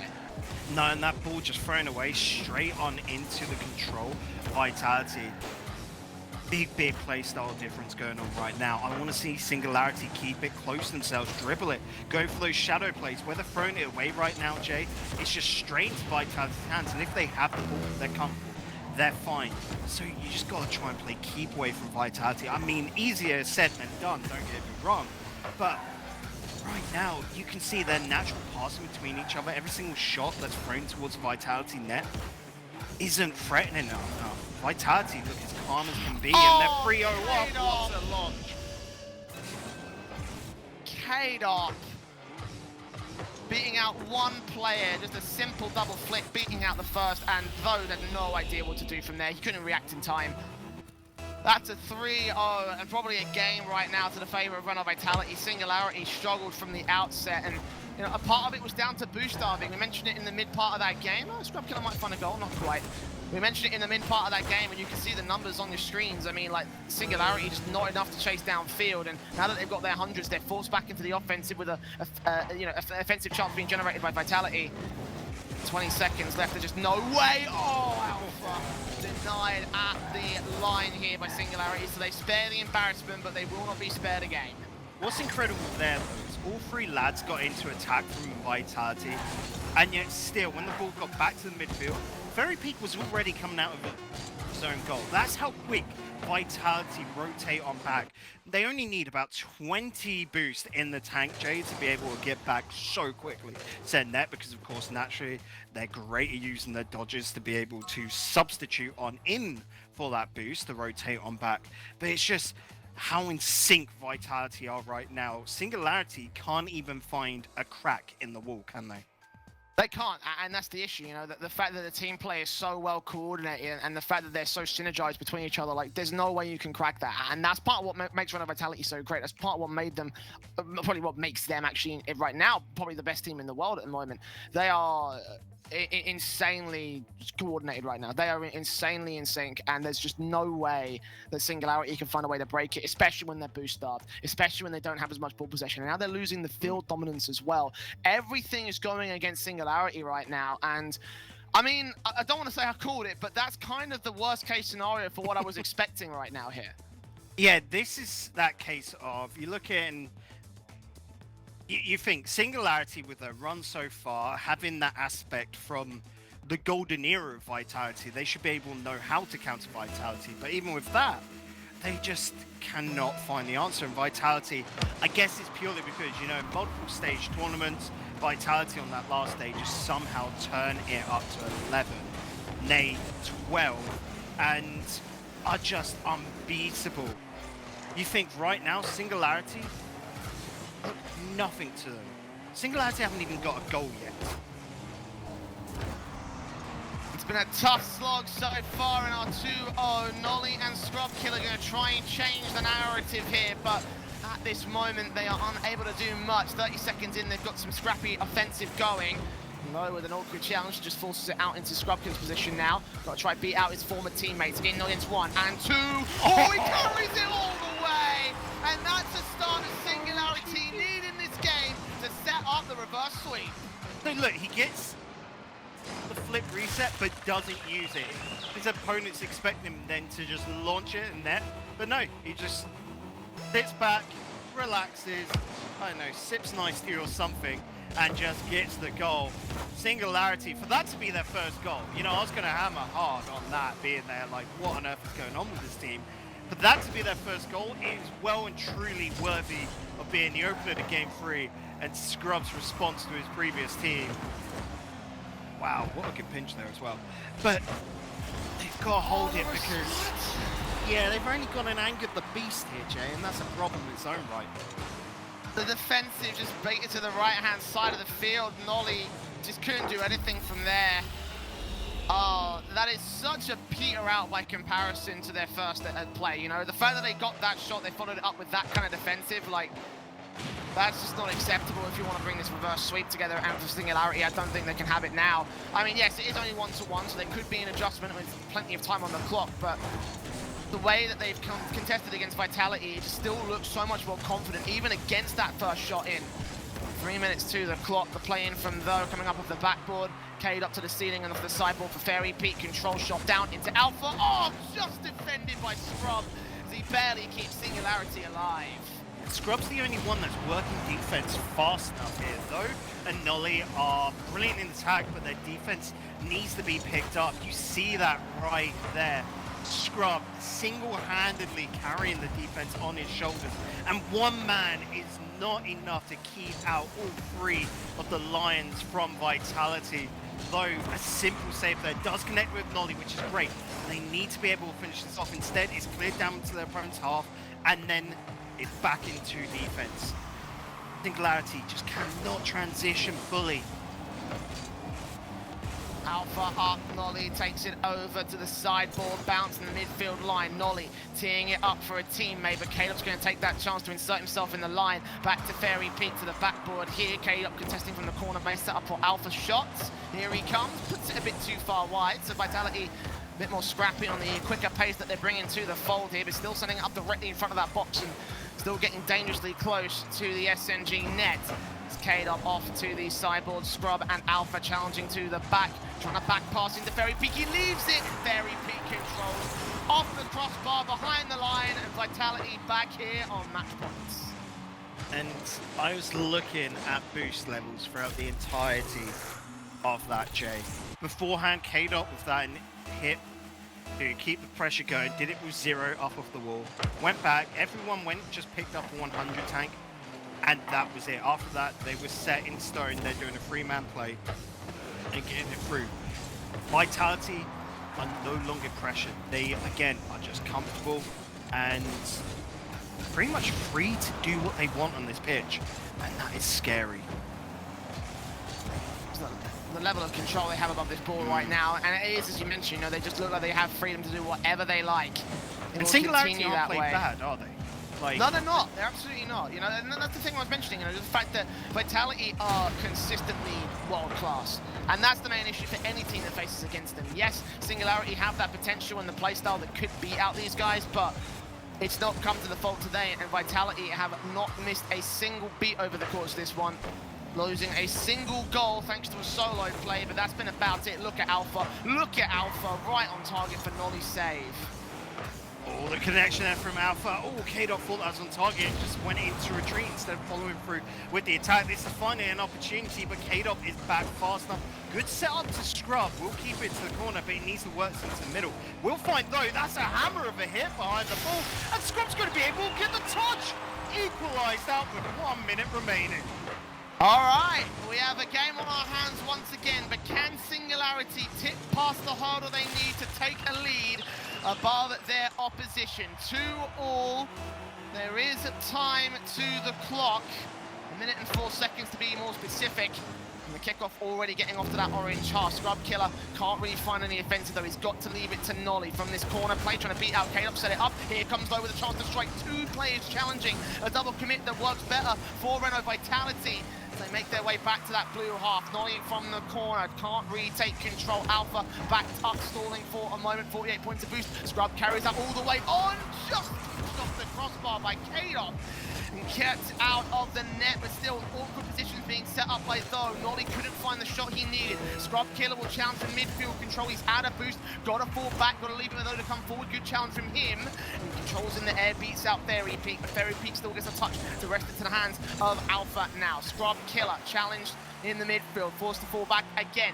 15 seconds now. K-Dot controls, dribbles, looking for his teammates. They're way too far back. Almost goes for the solo, but just denied by Scrub on the defensive rotation. Now it's him and Though on the offense. Fairy Peak gets it away from him. Scrub puts it back out to open space. Fairy Peak keeps it alive, and Though will try kill it to the floor for overtime. Alpha's not having any of that. Resets it up for his teammate. Scrub Killer comes forward. Fairy Peak back over to the blue half. It's best to hit the floor, and indeed it does. OT for game 3. Liquid pre-owned by Oxygen. Singularity do not want that same fate to be sent this early, this quickly into the lower bracket. Alpha nearly trying to do exactly that, but 15 seconds. Singularity have got one heck of a fight on their hands. Look at Fairy Peak coming out with a sideboard here from the defensive half back into offense. Singularity fighting for survival, but look at Fairy Peak trying to clear out the back line. It's Alpha with the shot that is denied by Though. Still back inside that box, Though needs to find a clear away. Scrub's got nothing to work with. It's Fairy Peak, the sideboard dribble, using his flip very early, potentially going to bump out. He's nowhere near it, but he sets up Alpha regardless. 44 seconds in OT, and we have a 3-0 series, a 3-2 game. Vitality are going to sweep out Singularity into that lower bracket. And well, the contention, it just wasn't there from the start, Bacon. And that is just disturbing, that last goal from Fairy Peak and Alpha. Somehow Fairy Peak has come out with some sort of Jedi mind tricks on Nolly, passes the ball to him, says, you'll put that down to the ground, Alpha's going to score on you, and Nolly just assists in that play. I mean, what else was Nolly to do? He has to get the touch, otherwise, you know, it's going to be a goal from Fairy Peak. But just their Vitality threatening, leaving Singularity with no other options, and they know that. It is just a masterclass of play. Vitality 3-0 in Singularity. They're through to tomorrow, Jay, and they've shown up. We had our doubts, you know, from yesterday, but coming into today, this is the world champions that we expect out of Vitality.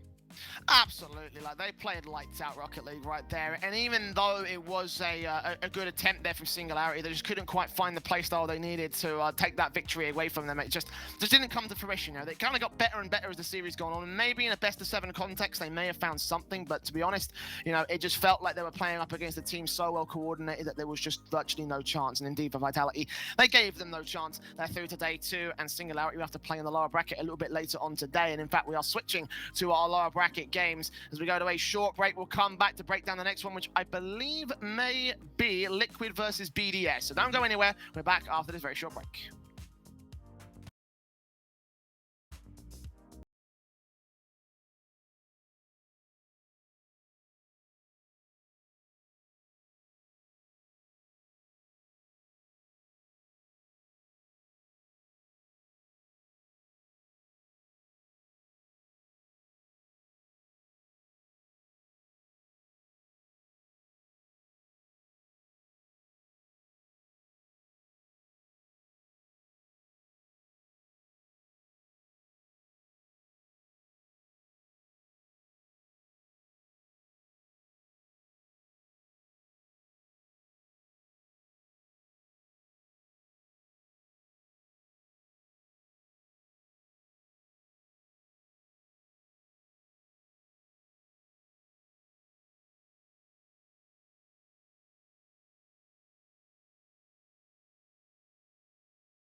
Welcome back. It's a Rocket Baguette Summer Saturday Sweep City.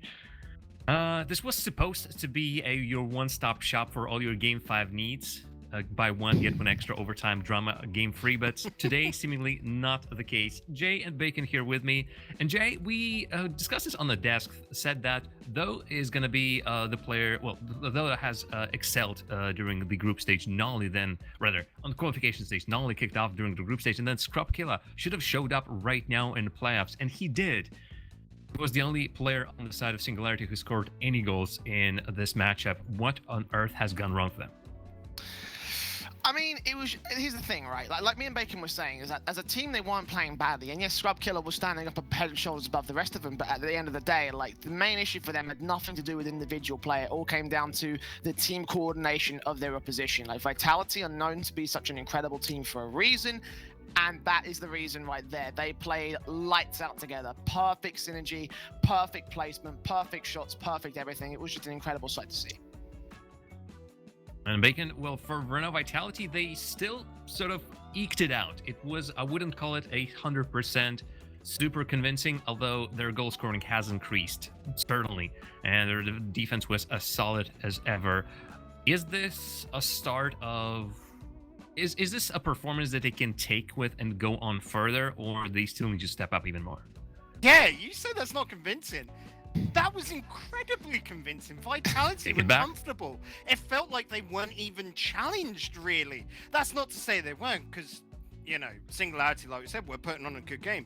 It's just that Vitality was so calm about how they played, didn't really let up, and were just able to keep playing their game style. Purely, yes, Singularity could have challenged them. I mean, we saw a very demo-light series, you know, not really so much of that, not trying to throw them out of boost so much, and that's more just because Singularity were under the impression that they had to, you know, stick to their own game plan. Don't try and hold Vitalities, because that could be considered a fool's errand, you know. So it just came into that series, and you've got to somehow find a way to play your own game as well as halting Vitalities, because their Vitality, if they're just left to their own devices, they're going to win the entire tournament. Might as well happen, Bacon. And I do apologize. I do take the words back about Renault Vitality. They are indeed a great team. But let's take a look into our next game. That's going to be Team Liquid versus Team BDS. And Jay, I'm going to immediately go for you for predictions. Is there a hope for Team Liquid?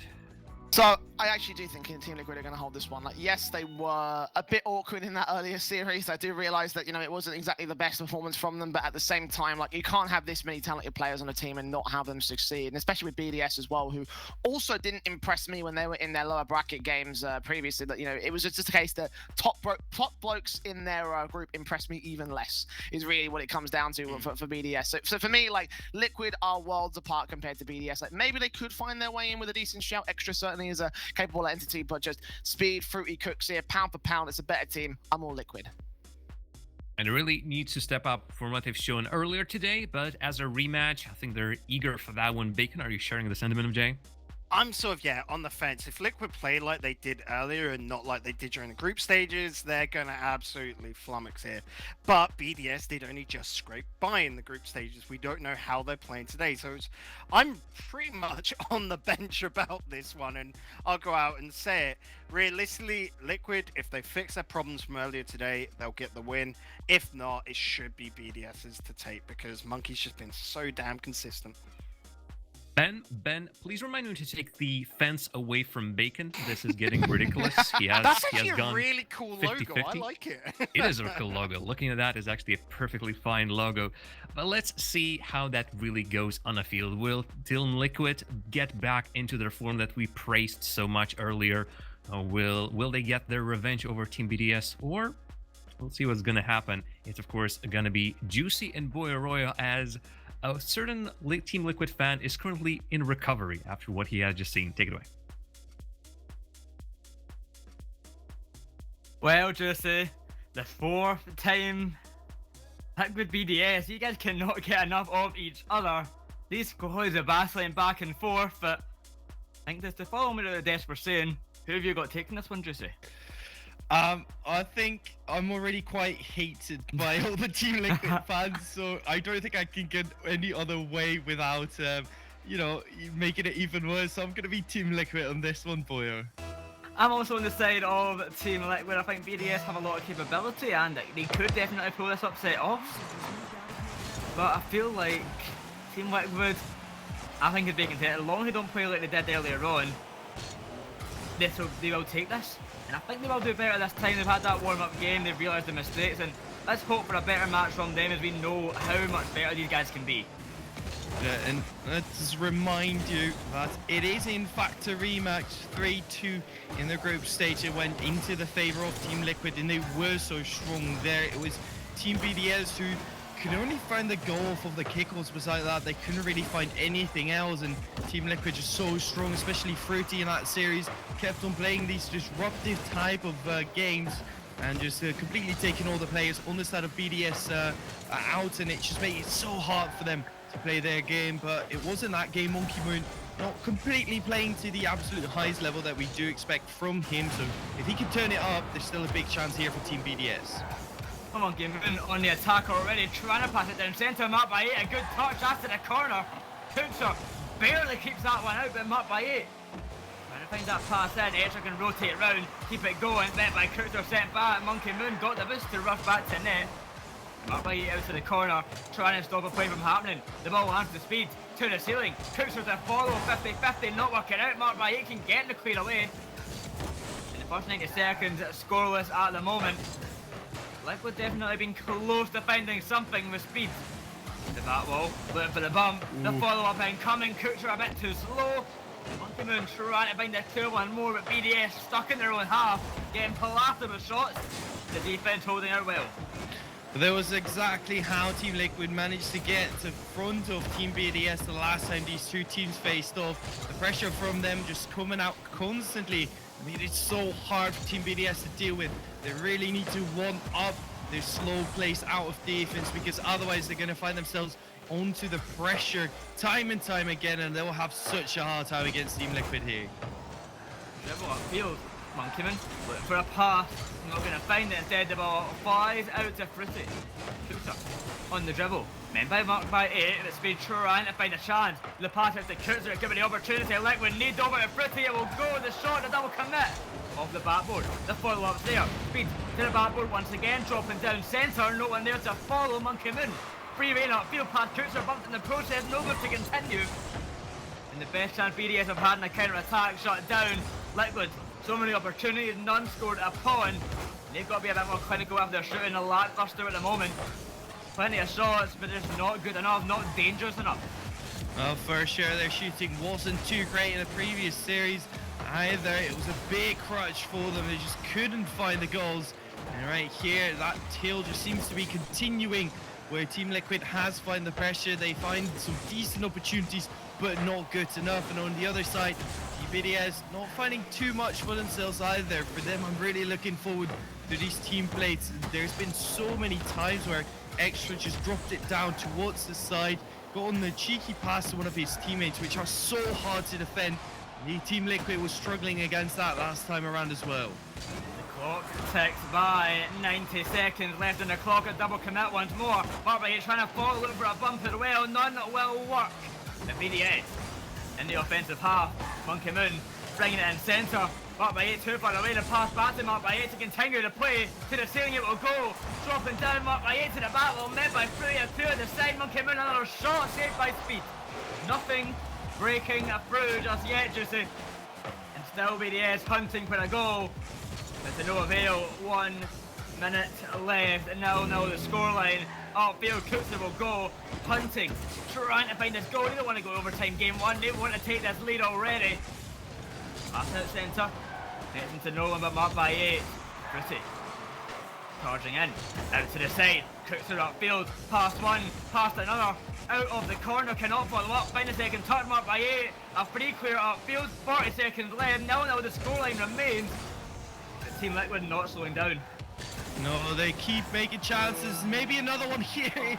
Ball flies past to it. It's perfectly centered, but no one on the side of Team Liquid could read what was happening there. Now they are forcing defense. Monkey Moon going for the bumps or gets a shot, but yet again that's just saved. These passes, these infield passes need to happen upfield It isn't there either. Just yet again, it's pushed at the goal.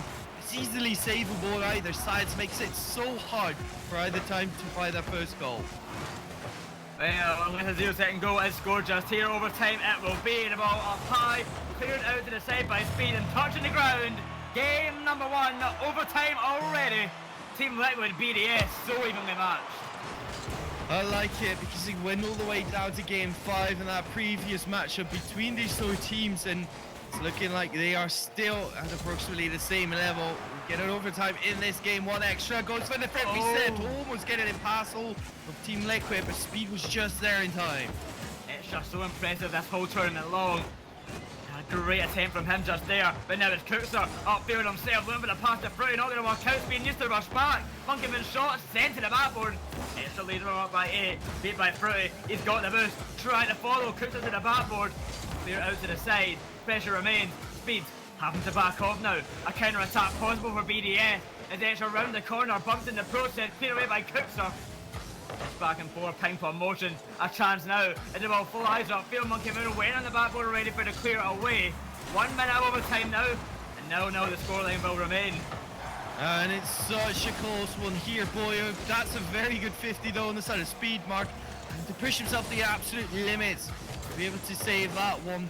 The only thing that I would really like to see out of Team Liquid right now is when transitioning from defense to offense, trying to find each other more. They're not really linking up well, not like anything that we've seen before. They had such great passes, completely taking everyone off guard when they played earlier on in the tournament, but right now they're scared to overcommit. They're scared to have that one person out of field.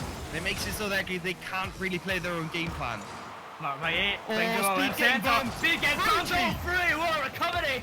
Flying in from the heaven, barely making it back in time to find that save. And Team Liquid, they survived that attack, but they have to do something now. They've got to find a goal of their own. The scoreline's still 0-0. They cannot have a save like that and then not win this game. Speed flying past, another chance, another save by none other than Fruity. They drop down, save once more.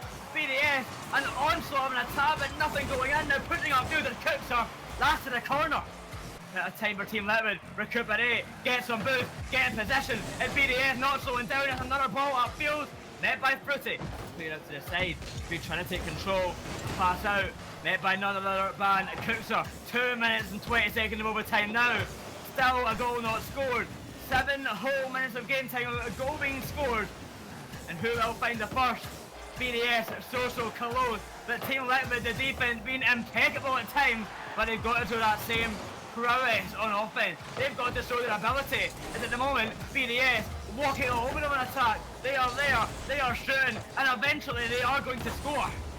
Yeah, it's been very two-sided. Speed with so many chances or so many saves for himself. 8 saves on just Speed on the side of Team Liquid. He's been having to work absolute overtime to be able to save it. Maybe get the goal here as well, but that should have just been a pass back to Kirks. That could have been such a great opportunity. He does get the bump. Moorman is back, and the defense on both sides still standing strong. 3 minutes of overtime we come to now. Monkeyman bringing it in centre, needs saved by Kuxer, upfield marked by 8. He's to the ball first. Speed. Triple away, met by Fruity. A chance once more, it's gonna go in. Team Liquid take game 1 after 3 minutes and 22 seconds of overtime. They finally find a goal. Monkeyman couldn't find that save, and Fruity just sneaks it in there. Team Liquid will be thrilled to be able to walk away with that one, because that was such a close overtime, and that goal definitely didn't do it justice. Oh, what a game 1 that was. Just say, oh. I want to have the whole series like that, and I'd be more than pleasantly pleased, sweep it or not, to be honest. Oh, that was a great start. Team Liquid take game 1, but it could not have been closer. Yeah, I was going to say as well, I would love to get more of this, but if we're following Sweep Saturday, it will only be 2 more matches, and basically means that Team Liquid have won this one already. I still can't believe we got all those game 5s yesterday, and I don't think we are going to see all sweeps here, especially with how close these two have been. It was in a previous series where Renault Vitality was just another monster to slay, and there was a big difference between the two teams here, but we see in this game that Team BDS and Team Liquid both had equal opportunities. They both had such high pressure and they could have scored. It was 15 shots on the side of Team BDS, and it was just a lack of scoring and the absolute defensive masterclass from Speed that makes sure that Team Liquid got the win here. Yeah, I think we kind of skimmed over that as well. 8 saves from Speed. 5 from Prix as well, which is insane in itself. But then, that's not even the highest in his team. 5 saves isn't even the best, because Speed went and pulled out 8 out of nowhere just because of how much pressure BDS had, but nothing was getting through that, I guess it's used the pun, a brick wall. But, oh, Team Liquid. What a defensive performance that was, but they've got to show something in offense. Of course, they found that one goal, but the shots, few and far between, started off so strong, but nothing went in until the overtime, and I think they was talking about 1 or 2 shots that whole overtime, to be totally honest. Yeah, but it was good enough, and I think that's what counts here for Team Liquid, because they had such a rough first series going into this one. You just got swept, and it wasn't looking great either. You couldn't really commit to your own game plan and make it work, and I think that's what was the hardest for Team Liquid right there, but they've really just brought it back to them. And Speed now with the double tap, almost dropping that down. It's been such a great start for Team Liquid here in game 2. Prix trying to follow up, beat to the ball line, Monkey Moon cooks her centre once more. Speed not there in time, a counter attack instead, and Monkey Moon sends that to the backboard, met by none other than Prix trying to get that cleared away. Instead, going to be the midfielder extra lies, marked by 8 rushing in to the back ball, looking for that pass in centre, beats to the ball, up high it will go, cooks her. Can't get it cleared away just yet. BDS still on attack, still hunting for this goal. Yet to find one this series, game 1. So close, but did not show the ability to score just yet, and they've got to change that. They have got to score, otherwise they literally can't win. Yeah, it becomes very hard to win a Rocket League game if you cannot score, but I do want to highlight Speed in this matchup because he has been so dominant in defense, but he also needs to be, because Fruity is playing that upfield role where he keeps getting for bumps and demos. But what a passing play here for Team BDS. Drop out to Monkey Moon, and they take the lead in this game 2. Marked by a lovely drop down to Monkey Moon, and he can just sling that into the net. 1-0 BDS. And well, we said they have to show they can score. They finally done that. 1-0 up. About 90 seconds in, can Team Liquid find a return? Will cooks her to the ceiling. We're going to do exactly that. Met by Monkey Moon. He will take control. Corner, past 1. Coming centre. Speed barely beats the oncoming attacker. Extra there. Pick up the scraps in the centre once more. Monkey Moon. A good dunk. Oh, barely going wide, but marked by 8. I'm going to slow it down and find that pass out to Monkey Moon. The Fruity's there to clear away. Defender rushing back. It's Fruity up high. He spots Speed to the backboard. Speed's backed off though. Half the game going, 1-0 BDS. Team Liquid hunting for an equaliser. They are hunting and they're getting closer and closer. They're sniffing out position and just trying to make it work for themselves. But Team BDS in defense has looked so strong, especially that backcourt reads. Whenever Team Liquid tries to do something of it, there's immediately someone there. I want Team Liquid to be looking for it over the ground. They should be looking to get these passes and get the defense finally on their back foot, because it hasn't worked out for them so far. Monkey Moon almost just kind of forcing it away through there, but barely saved by Speed. The follow marked by 8. It's going to go in. Pretty low on effort that defense. A huge miss. The score now 2-0 BDS. Pretty should have had that touch. BDS securing their spot in the lead of this game. Just got a hold on now, and we'll see a tied up series. Yeah, Freddy just trying to go a bit quick there. He couldn't quite get it, landed onto the crossbar. He couldn't find the recovery either. Good shot though by Team BDS. They needed so many chances in the previous game. This game, not that many, just quite a few less. Only 3 shots coming out from Team BDS so far, and 2 goals to come along with it. They have had the pressure so far. In this game, they've had the offensive opportunities. They couldn't finish it off in game 1, but in game 2, that doesn't seem to be the case. I'm up by 8, trying to make it free with a pass out to Monkey Moon, not going to make it in time off the corner. Bumped around, battered and bruised. You know, get out relatively unscathed, keep the attack going. Team Liquid, they're the people needing an attack right now. 1 minute 20 seconds, 2 goals down. Pretty to the ceiling, coming down centre, not going to make it in time. That Pass them once more. Monkey Moon, the clear upfield to speed it will connect. Saved by Mark by 8. He's having a great series so far. 1 goal, 1 assist, 2 saves as well. Mark by 8 has really impressed me. Yeah, for sure, he's looking so good right now, but the entirety of Team BDS right now is absolutely popping. They're getting in this groove. We saw it as well during their group stage, where if they manage to get the pressure on you, it's almost like a chokehold, not being let go. And Mark by 8 will be looking at another one to the tally. That's just too high. They can't find the goal, but with only 40 seconds to go, they don't need to find the goal here. They just play it out professionally. This one should go to Team BDS, and it is all over for Sweep Saturday. Saturday may be coming to an end after the third game today. Team Liquid trying to stay otherwise, but the saves are just too good. With 20 seconds left, BDS on the attack. That's surely going to be it. A 1-1 series, Joessi. It's what we're wanting. We wanted a close one for this match, and I think we're going to be getting exactly that. Mark by 8 to secure the game. One last goal, just for the fun of it. 1-1 the series. For the tally of Monkey Moon, just padding his stats a little bit. You want to have that highest octane rating so you can flex on your teammates. But most important thing here is the win for Team BDS. The second game was so important, but game 3 coming up, I would say, is going to be the most important one in this series, because suddenly, rather than just having 1 match point, you do have 2. That's going to be very important, because these teams are always, every single game that they're going to play is going to be so close. 3-0 win for BDS. Team Liquid could not find that same mental fortitude to come back and have that ability to find the goals this time around. Saves over near the same amount, only 2 found in total.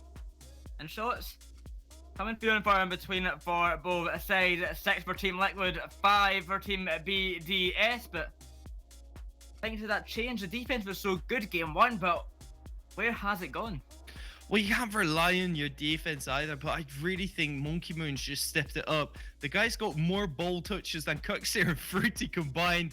If you want to talk about ball chasing, then Monkey Moon's the guy to look at, but it's working out for Team BDS because Monkey Moon is consistently outpacing whoever Team Liquid throws at the ball. He's getting the ball past the last defenders coming in, and it just makes it easy for Team BDS to really choke out their opposition, because if you have that one person that can outplay 1 or 2 opponents, then suddenly they find themselves in a tough position. The last man cannot commit for it because his teammates are out of position, and that's really where Team BDS shines. Well, game number 3, you mentioned just how important it is, Joessi. One of these teams will be heading to match point, the other one having to fight back from that as well. Game 3 could potentially be the turning point of this series. Both teams will be fighting greatly for it. Team Liquid, of course, just coming off of that 3-0 loss. They don't want another loss in this series. That would ruin the momentum. Already on the attack. An early chance. Kuchar flies by, but speed out to the side. No boost in the tank. Have to back off. Marked by 8. Upfield. Trying to find a play. Early goal for BDS. It'd be sublime for them. Oh, what a dunk! A great dunk. That's going to be in. Monkey Moon. We talked about how good he is, and he's proving it just there. An amazing dunk. Kuchar absolutely ruined. He is going camping because he's got a backpack so big. Game 2 fit in it, and game 3 is starting to be shoved in that exact same backpack as well. Absolutely amazing coming out from Monkey Moon so far. We have such high expectations. He's one of those players that is really just showing up big, and it doesn't matter how high our expectations are because he will just show up. 1-0 the scoreline. Pretty. Team Liquid, they need to get an attack. They were not able to score a single goal last game, and so the BDS got one, and more came around. Extra. Oh, pass in centre. Speed, a great clear out to the side. Oh, saving Team Liquid's chances just there.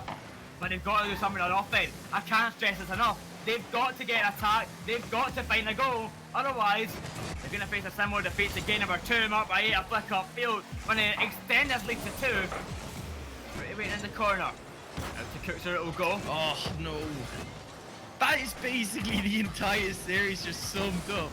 That is, I love those passes from Liquid. I love the fact that they're trying to do it, but they haven't been connecting them at all.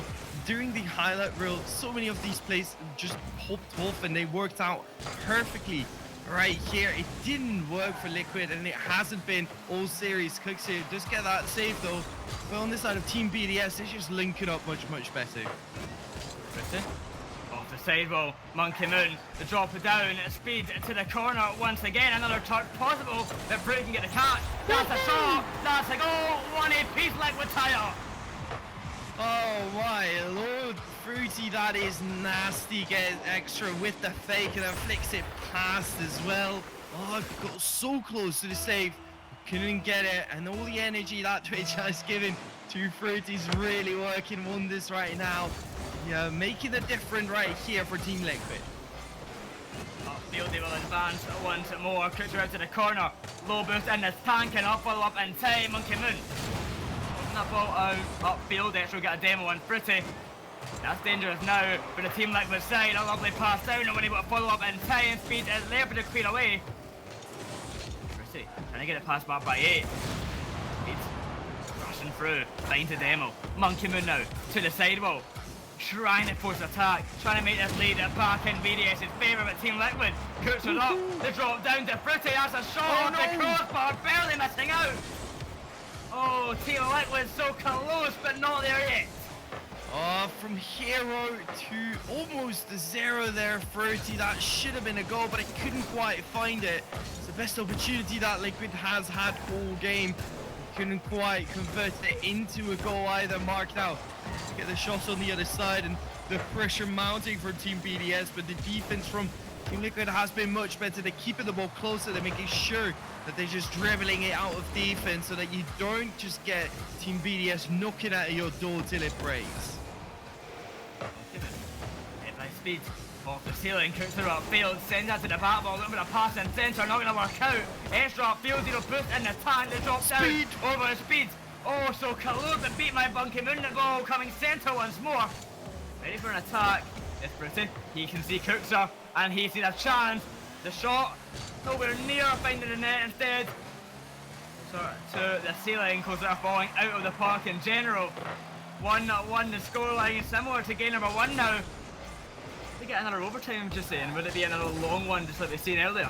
It could be for sure because those two teams are so evenly matched, but not if Extra has anything to say about it. Gets the ball down to Monkey Moon, who finds the goal, and just as we're talking about overtime, it is Extra who really just takes full advantage of the double commit coming up on the side of Team Liquid.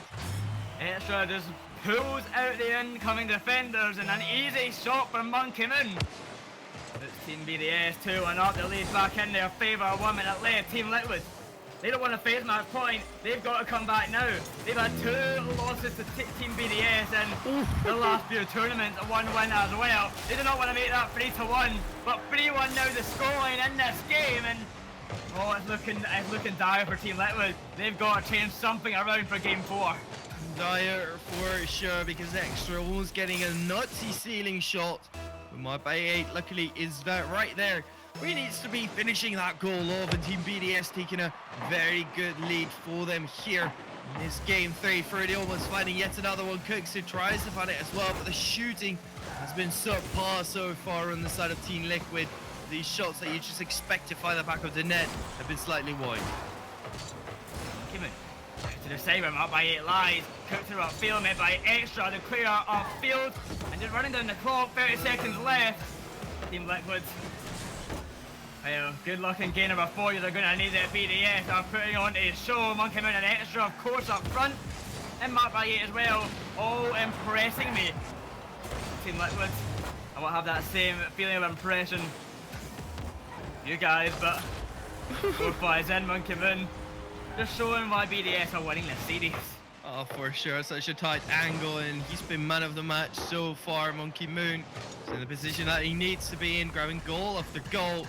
But Team Liquid, I love them. I love them as a team. I love the way that they're trying to play.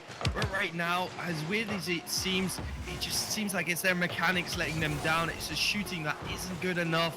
The passes that aren't pitch perfect, and as a result, they get intercepted by BDS, they get read by BDS, and they can't really find anything too great on the side, on their attacking half, and Team Liquid is being outclassed by Team BDS right now. Outclassed, outplayed, well, 2-1 the series. They've got to stop that outclass and outplay happening if they want to have any hope at moving on in this tournament. Otherwise, you'll be leaving this tournament in this next game, or potentially game 5 as well if they don't turn things around enough. Oh, Team Liquid, a tough road ahead, but can they pull it off, Joessi? I think at this point, their only game plan should be take out Monkey Moon. We know how good Team Liquid are when they get these demos, and I genuinely think that Fruity should be looking at Monkey Moon very specifically. He's had his teammates on the back, even though all the demos were on the side of Team BDS right here. 7 demos, that's quite a lot in one game. 4 for extra and 3 by Mark by 8. So I don't think Team Liquid was really getting to play the game that they want to, and as a result, Team BDS just looking so strong. Well, game number 4, Joessi. We have already sweep Saturday. We go back to the game 5 Friday kind of feeling, and finding a game number 5. Will Team BDS be moving on to the lower semis? Any other questions all be asked will be answered.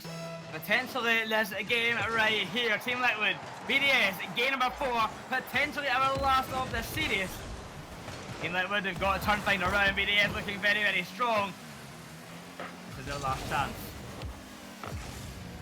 Needing to step up big. This is the biggest stage in Europe right now going on, the Summer Grand Prix. Team Liquid, their last chance and their last legs right here. They need to find a win, but it is Monkey Moon. And the first goal is game 4, and Team BDS once more takes the lead. Monkey Moon, he does not stop scoring. Cookser cannot find the follow-up touch, and already BDS 1-0 up. Just like that. Another pass from extra as well. Actually, I'm going to have to look back at my stats to just see how many of Monkey Moon's goals have been assisted by extra. What an upfront duo they have been. I think that's the thing we've seen all tournament long for so many teams. These, tag team upfront duos.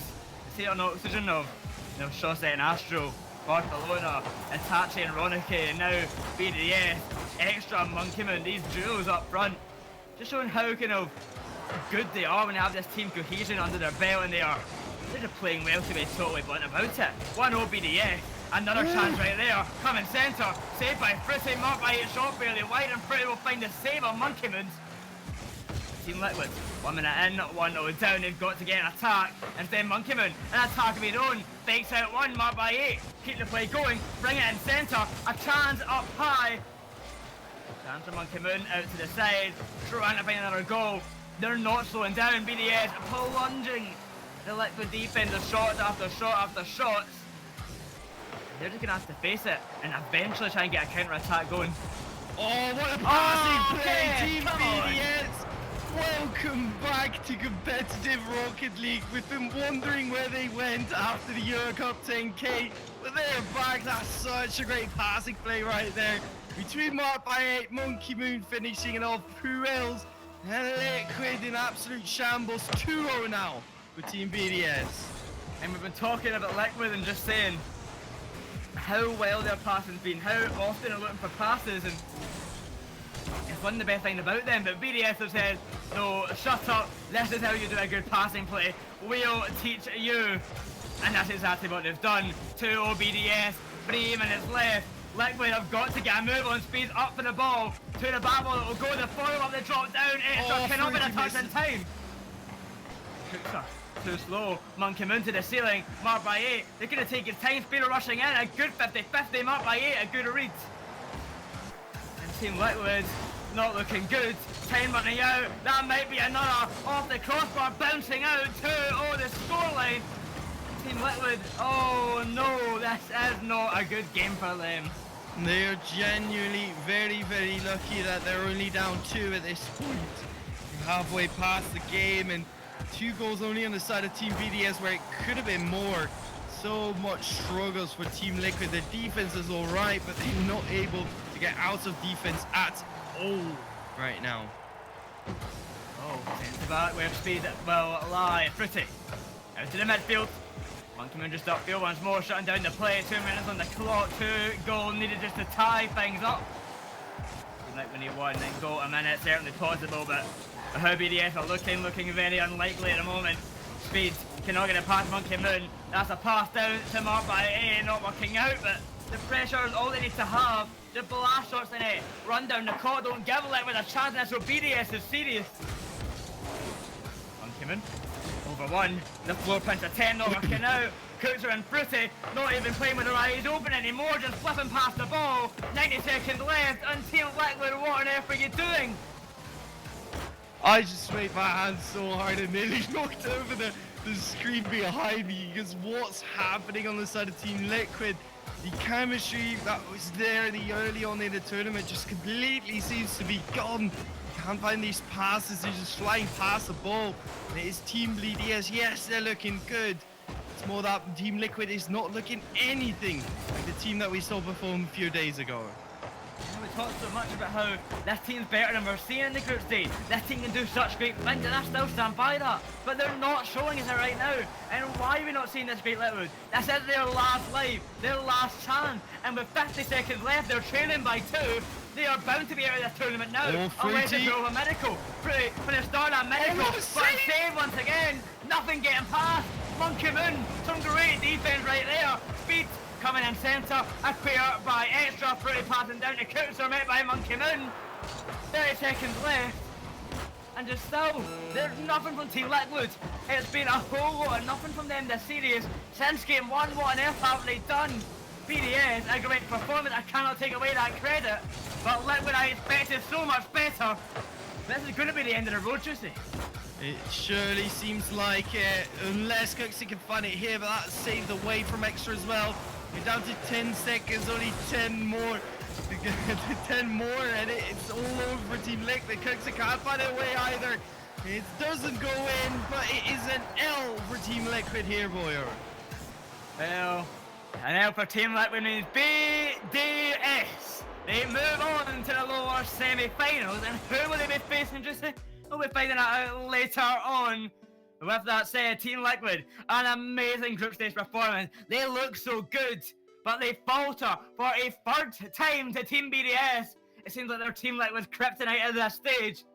That'll be the end of the Team Liquid run. A sad way to see them go, but what we have from them for today. And Team Liquid, our first team eliminated from the playoffs. They've done their best, but their best went away by the time this match came around. But congratulations to Team BDS. They move on to the semis.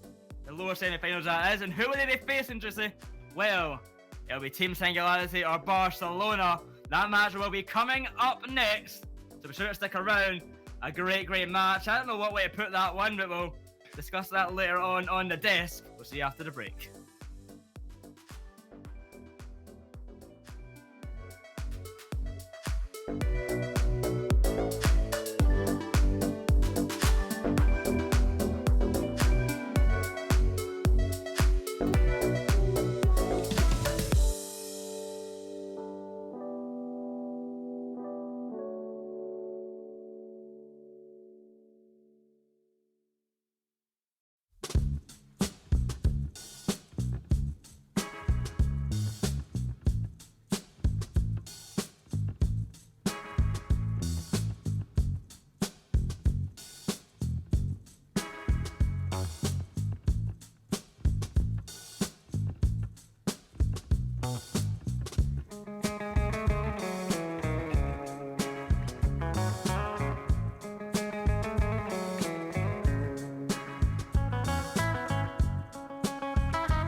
Welcome back to the Rocket Baguette Summer Grand Prix, where we just saw our first team leave the playoffs.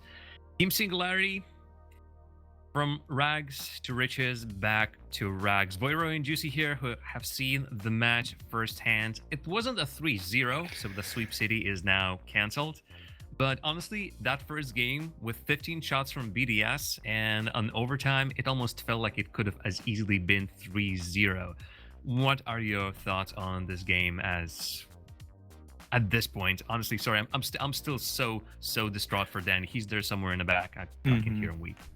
Yeah, it's been very hard for Team Liquid, and the worst thing for me about this entire series was that I absolutely love their approach to the game. I love what they're trying to do, but it's not succeeding. It's not working out, and they're just getting punished. BDS, on the other hand, really just looking quite strong, and they've really got to play their own game type, which is what they couldn't do in their groups, and that's really why they looked so dominant today. We got to welcome Monkey Moon back into the tournament. He has been missing just a tad, but this was something of a performance. On the other end, though, Cookser, he had scored in every single game, or at the very least, he has been on average scoring a goal a game during the group stage. Not a single goal from Cookser. And Boyo, it felt like Cookser was just completely off the field. I didn't see them in anything that could be construed as useful. It was disappointing from the whole Team Liquid camp, to be honest, but I think Cookser is one to keep an eye on. In terms of that, it was a bit lackluster a lot of times, to be honest, and really didn't not impress me. He did look so much better in that group stage, and had that quick turnaround of not really seeing much of him at all. It was disappointing to see, and Team Liquid, they lost when it mattered, and that's the upsetting thing. Reality for them, they have to win when it matters most, and that is the playoffs. They've got to win the playoffs, and this just was not their games today. We saw their playstyle so efficient in the group stage, no longer working here. Felt like sometimes they just stick so rigidly to it and refuse to change that. It might have been indeed their downfall. Well, they'll have plenty of time to think about before the next RLCS season, which should be starting shortly. This is the final of the community events, and qualification for RLCS X is going to start, I do believe, almost in a week's time. So get your teams ready if you haven't just yet. If the registration deadline hasn't ended yet, though, for that, maybe you'll get your chance to play against the likes of Team Liquid and everyone else that you have seen throughout this tournament. But as I mentioned, unfortunately today, this is our first casualty. Team Liquid out of the tournament. They're gonna go back to the shed and figure out exactly what they need to do. For Team BDS, it continues. Their run through lower bracket might still happen, and as it stands, they're in the money. Every single team now, Oxygen Esports, Rena Vitality, Team BDS, and the winner of our next matchup is gonna be making it into the piece of that 40,000 euro prize pool. As a reminder, 20,000 are going to the winner. Sure, that's gonna make for one exciting grand finals match. Let's take our eyes to that last game for today, though. Team Singularity versus Barcelona. Just like with Team Liquid, they're crazy. I'd say crazy loss in a 3-0 to Rena Vitality was something that shocked us, or at least shocked me. I was the only one who picked them. The rest of the desk have picked Rena Vitality on that time. Should we give them one last benefit of the doubt? Potentially one last benefit of that, as they can be potentially knocked out, just like we did for Team Liquid, or is that Barcelona time? Joessi, your thoughts?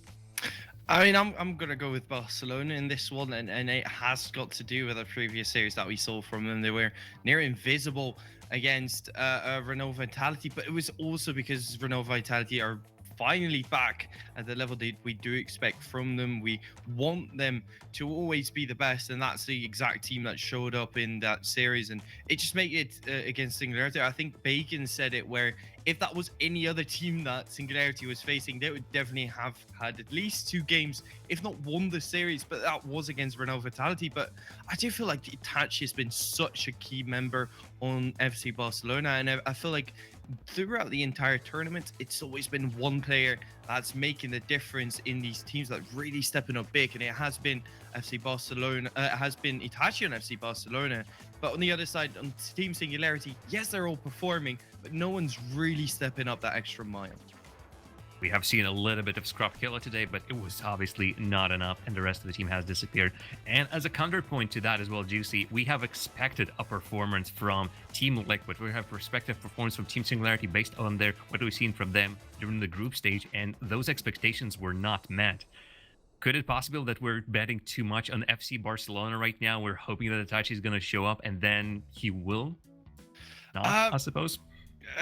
I really hope not. I really hope that FC Barcelona will just be able to pull through, which is why I am going to predict them winning here against Team Singularity. But I do think this one could really go down to the wire. It is a rematch, 3-2 in the favor of Team Singularity last time. 3 overtimes in that series, so that was super close. And I'm expecting the exact same thing here. Well, we might yet see our very first Game 5 of the day after the thriller that happened yesterday, where we just went the whole distance. Boyo, your thoughts and your hopes for this matchup? I've got to give it to Singularity.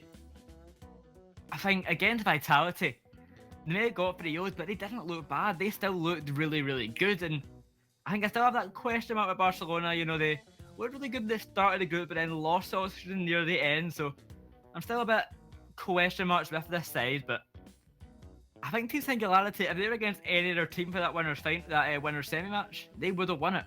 But Vitality, they're playing like day 3 Vitality, and they just won. So now Team Singularity are going to have to, I guess, prove me right. So I'm going to go with Team Singularity for this one. Well, for me personally, it's going to be a difference between Though and Noli. Once again, trying to link up, and Scrub Killer utilizing the same playstyle that got his team to this stage, versus freshness and quality of FC Barcelona. If Itachi can be on his form, I feel like he's going to win, and that's the reason I'm picking Barcelona for this one. Sorry, Singularity. I've stuck with you for a really long time, but today really wasn't looking like your day. I'm hoping for the best for you, and I'm going to go for FC Barcelona. Let's see whether they might be able to progress further in the lower bracket. Well, and as we said, it is also the last match of the day, and also a chance for one of these teams to just wipe off sweat off the brow, because this is an elimination match. Whichever team loses this one is going to go out of the tournament and won't return for tomorrow for the conclusion of the whole tournament. But why talk about it any longer? The TheEternalJay and Digital Bacon are waiting in the stands. They want to start this game as much as we do. Twitch chat, you're about to get your wish. Take it away, boys. Well, what could well be our only Game 5, as Jan mentioned in today's matchup. It was an absolute banger in the group stage, and it may look to be a banger for the elimination match, Bacon. Although I will say that I think Singularity are coming into this one on the slightly higher form. Yeah, I'm there going, you guys remember, Singularity beat Barcelona just yesterday, right? Like, come on, guys. And Singularity earlier today playing quite good. So as we hop onto this pitch, it's a little bit boggling, the Barcelona bias, but we'll see anyway. 3 teams confirmed, Jay, for tomorrow. Let's find the 4th. Singularity over in the blue side, FC Barcelona in orange for the final best of 5 series for today here in the Grand Prix. SCB have the aggression out to the blue corner. Initially, it's pressure not to be applied directly to the net. Instead, the returns from SNG come out more on target, though there with a dunk down chance, and it is going to get taken away by the Barcelona defensive. Itachi and Roniki coming up to try and counter attack, but again, that backboard so well defended from Singularity against them in yesterday's series, not so much in the Vitality series. The pass into the cross, almost scoring in the opening minute here for Singularity, and they really are turning up the pressure here. They want to get that opening goal, which is what turned in their favor previously, and they're getting within inches of that, but it's just defended by FC Barcelona. Further passes come out, but Itachi and Co say no. They return to the blue half. They draw first blood. Singularity overcommit. After it felt more like, okay, Singularity got this in the bag, you know, it's only a matter of time until they get the opening goal. There's one big whoopsie. And whole field sent from Barcelona, Jay. Yikes. Can't linger on it too much longer though. Singularity, a bit of an awkward start in this game. They had the pressure for the most part though. I mean, they were inches away from getting the first goal against FC Barcelona. They could find what they need to do it again, but this time make it go past the line. An opener here, plenty of time to recover. FCB, they back off the blue backboard though, and the defensive not quite as bolstered in this initial phase as it was before. Although can return, and Ronicky tries to shut it down, tries to shut down any sort of counter-attack here for Singularity. Right now the midfield control is well and truly to the favour of Barca. The shots continue to come through. Itachi got Devo up close and personal, but can't quite find the shot. Scrub Killer comes out of net to hold the defense, and though will try his redirect chances, center it up for his teammates, but the challenges are too good from FC Barcelona. And Ronicky has the most amazing of ball control. Big commitments from Singularity. This is starting to become a consistent problem. Yeah, don't get me wrong, Ronicky, brilliant work there to get it past Scrub Killer. Praise is all around. But how had no one rotated back to defense? Singularity 2-0 down. Barca having to really work for one of the two goals. Still 3 minutes left in the clock, Jay. Let's just see, Singularity, they should have learned from that. Be able to turn this around right now. Otherwise, Barca, things have started off quite well for them. Well, the team coming in fresh. They've yet to play a game so far today. Singularity probably a bit worn out. Ronicky tries to go for a very awkward angle for his shot. Doesn't quite work out for him. Singularity return once again. The Scrub Killer a bit too far wide to the left-hand side of the net. Although we'll still the 100 at least keep the control in. Pass out towards Nolly. It's still going to go too far wide. And SNG just really struggling to find the accuracy. One of the problems we highlighted from yesterday is the fact that this team, yes, they might have a lot of scrappy aggression, but it's scrappy to the point of not getting many shots and goals in. Not many opportunities being generated over in that blue half. Scrub Killer may find his chance right on target for a dunk down. Nice and easy. No! Nolly recovers it. Thank God their Singularity evading disaster to get the first on the board. I love how we call this easy. Scrub did well to get past Ronicky, the last man. But Scrub Killer's so good, you think, right, he's got that in, easy goal. And there's a slight mistake. I'm wondering right now if Scrub's... He hasn't faltered at all throughout this entire tournament, Jay. So there's a little mistake there. Good stuff, Nolly, follow it up to just clear it. You know, put it in the net, save the day. Very uncharacteristic right there of a slip-up. Oh, Itachi passing off to his teammate. Way too inaccurate, way too far wide. Singularity had the defensive there anyway. The pinch plays. They're going to return to the orange half. They're going to return back to the blue side, though. I thought he scored an own goal there. I could have sworn that was in, but not to be. Unfortunately for them, they can return to the offensive that they've had so far. Scrub's got a back pass against Ronicky, who is being a real major thorn on their side in this defensive half. Yeah, I can only imagine the number of Moncaresses in chats after that one, Jay. Ludicrously close to the line defense coming out from Singularity, who had some really stellar defense so far in this tournament, but in this game one, they've really put it into question. That's a little mistake coming out from Itachi, but though can't get it down to ground. 1 minute still left in it, Singularity have been largely in control for the last minute. And that's an open net. Downfield, that's on. That is on. I think the demo forced the only player that could rotate to position. Keep your eye on that mini-map. Yeah, he was the only one that could intercept. I don't know, it's still been a stretch. I think that's just a lapse in judgment coming out from Barca. Well, either way, it's a 2-all game. Suddenly, Singularity are back in control. And look at Though here with a solo dribble play. Right up in the air, taken away by Itachi. Nolly with a second chance to try strike off the ceiling. He'll go. Ronicky will push that out to mid. Those back in. Devo's got to get back as Though gets a nice good challenge on target to the backboard. Scrub Killer with the final strike. Though did save it out. Though did save it. And that takes away the third goal for Singularity. It may have been off the post either way, but it takes away the pressure for Singularity now. Scrub and Nolly to the sideboard. Nolly back on the backboard. Here comes over for a final strike, and he tips it past the line. 3-2, Singularity are going to reclaim the lead. I mean, can you say that those redeemed for saving the last goal? Like, oof. Singularity kept things spicy after... Well, I don't know. They started at the bottom of the cliff and had to climb their way up, it seems, Jay. complete role reversal from what you normally see.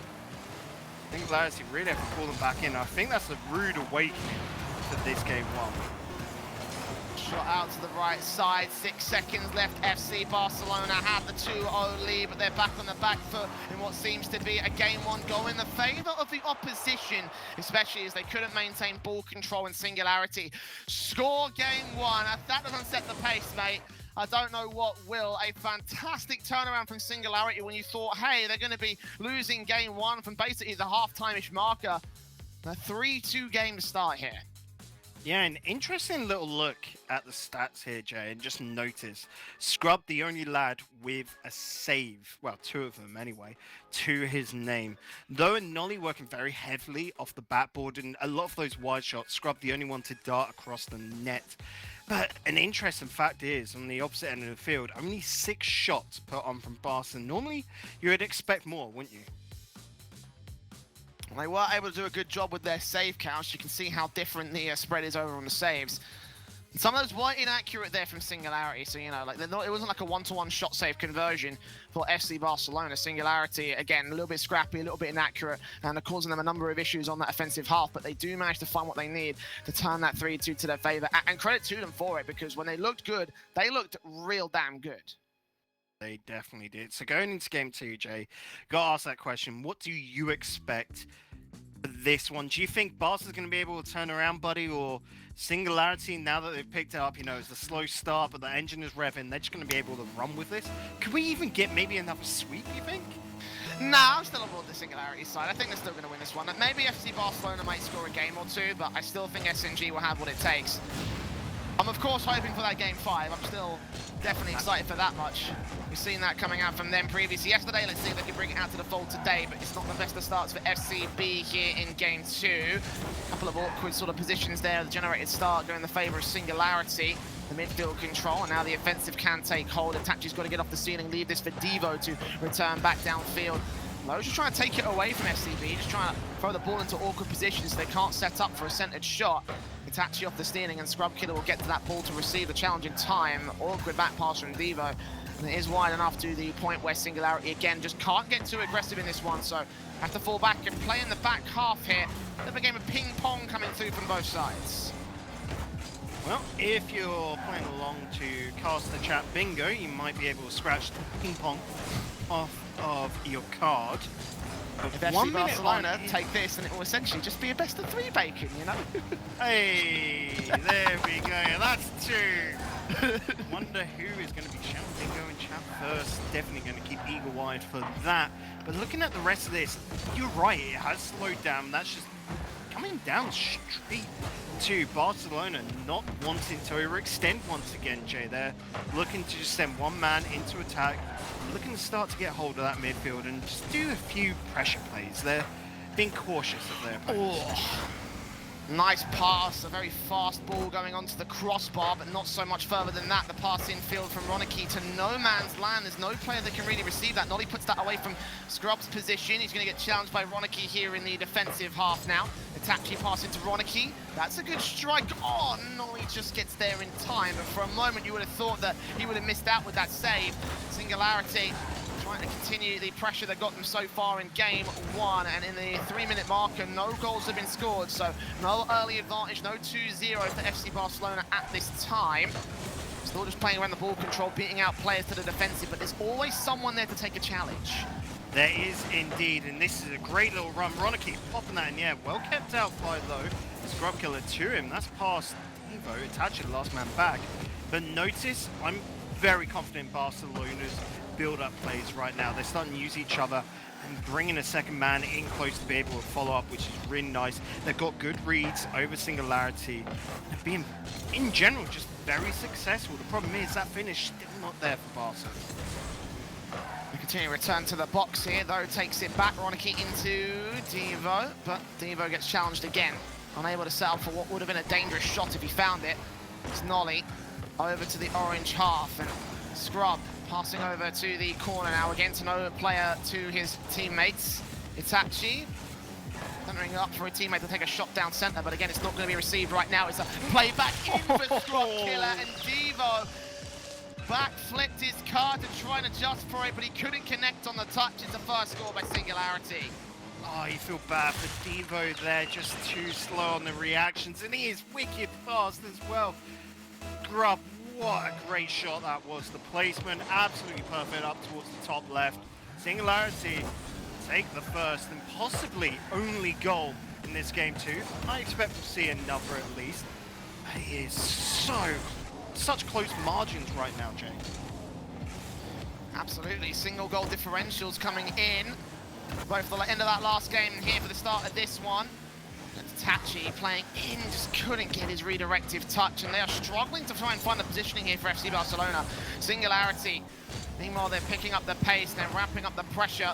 Good challenge from Itachi, but someone's got to follow it up, and Rocky just returned to the net. It's right on for him, just played to the backboard for a second time, but though comes in with his shot and is able to account for his teammate could not. 2-0 for SNG.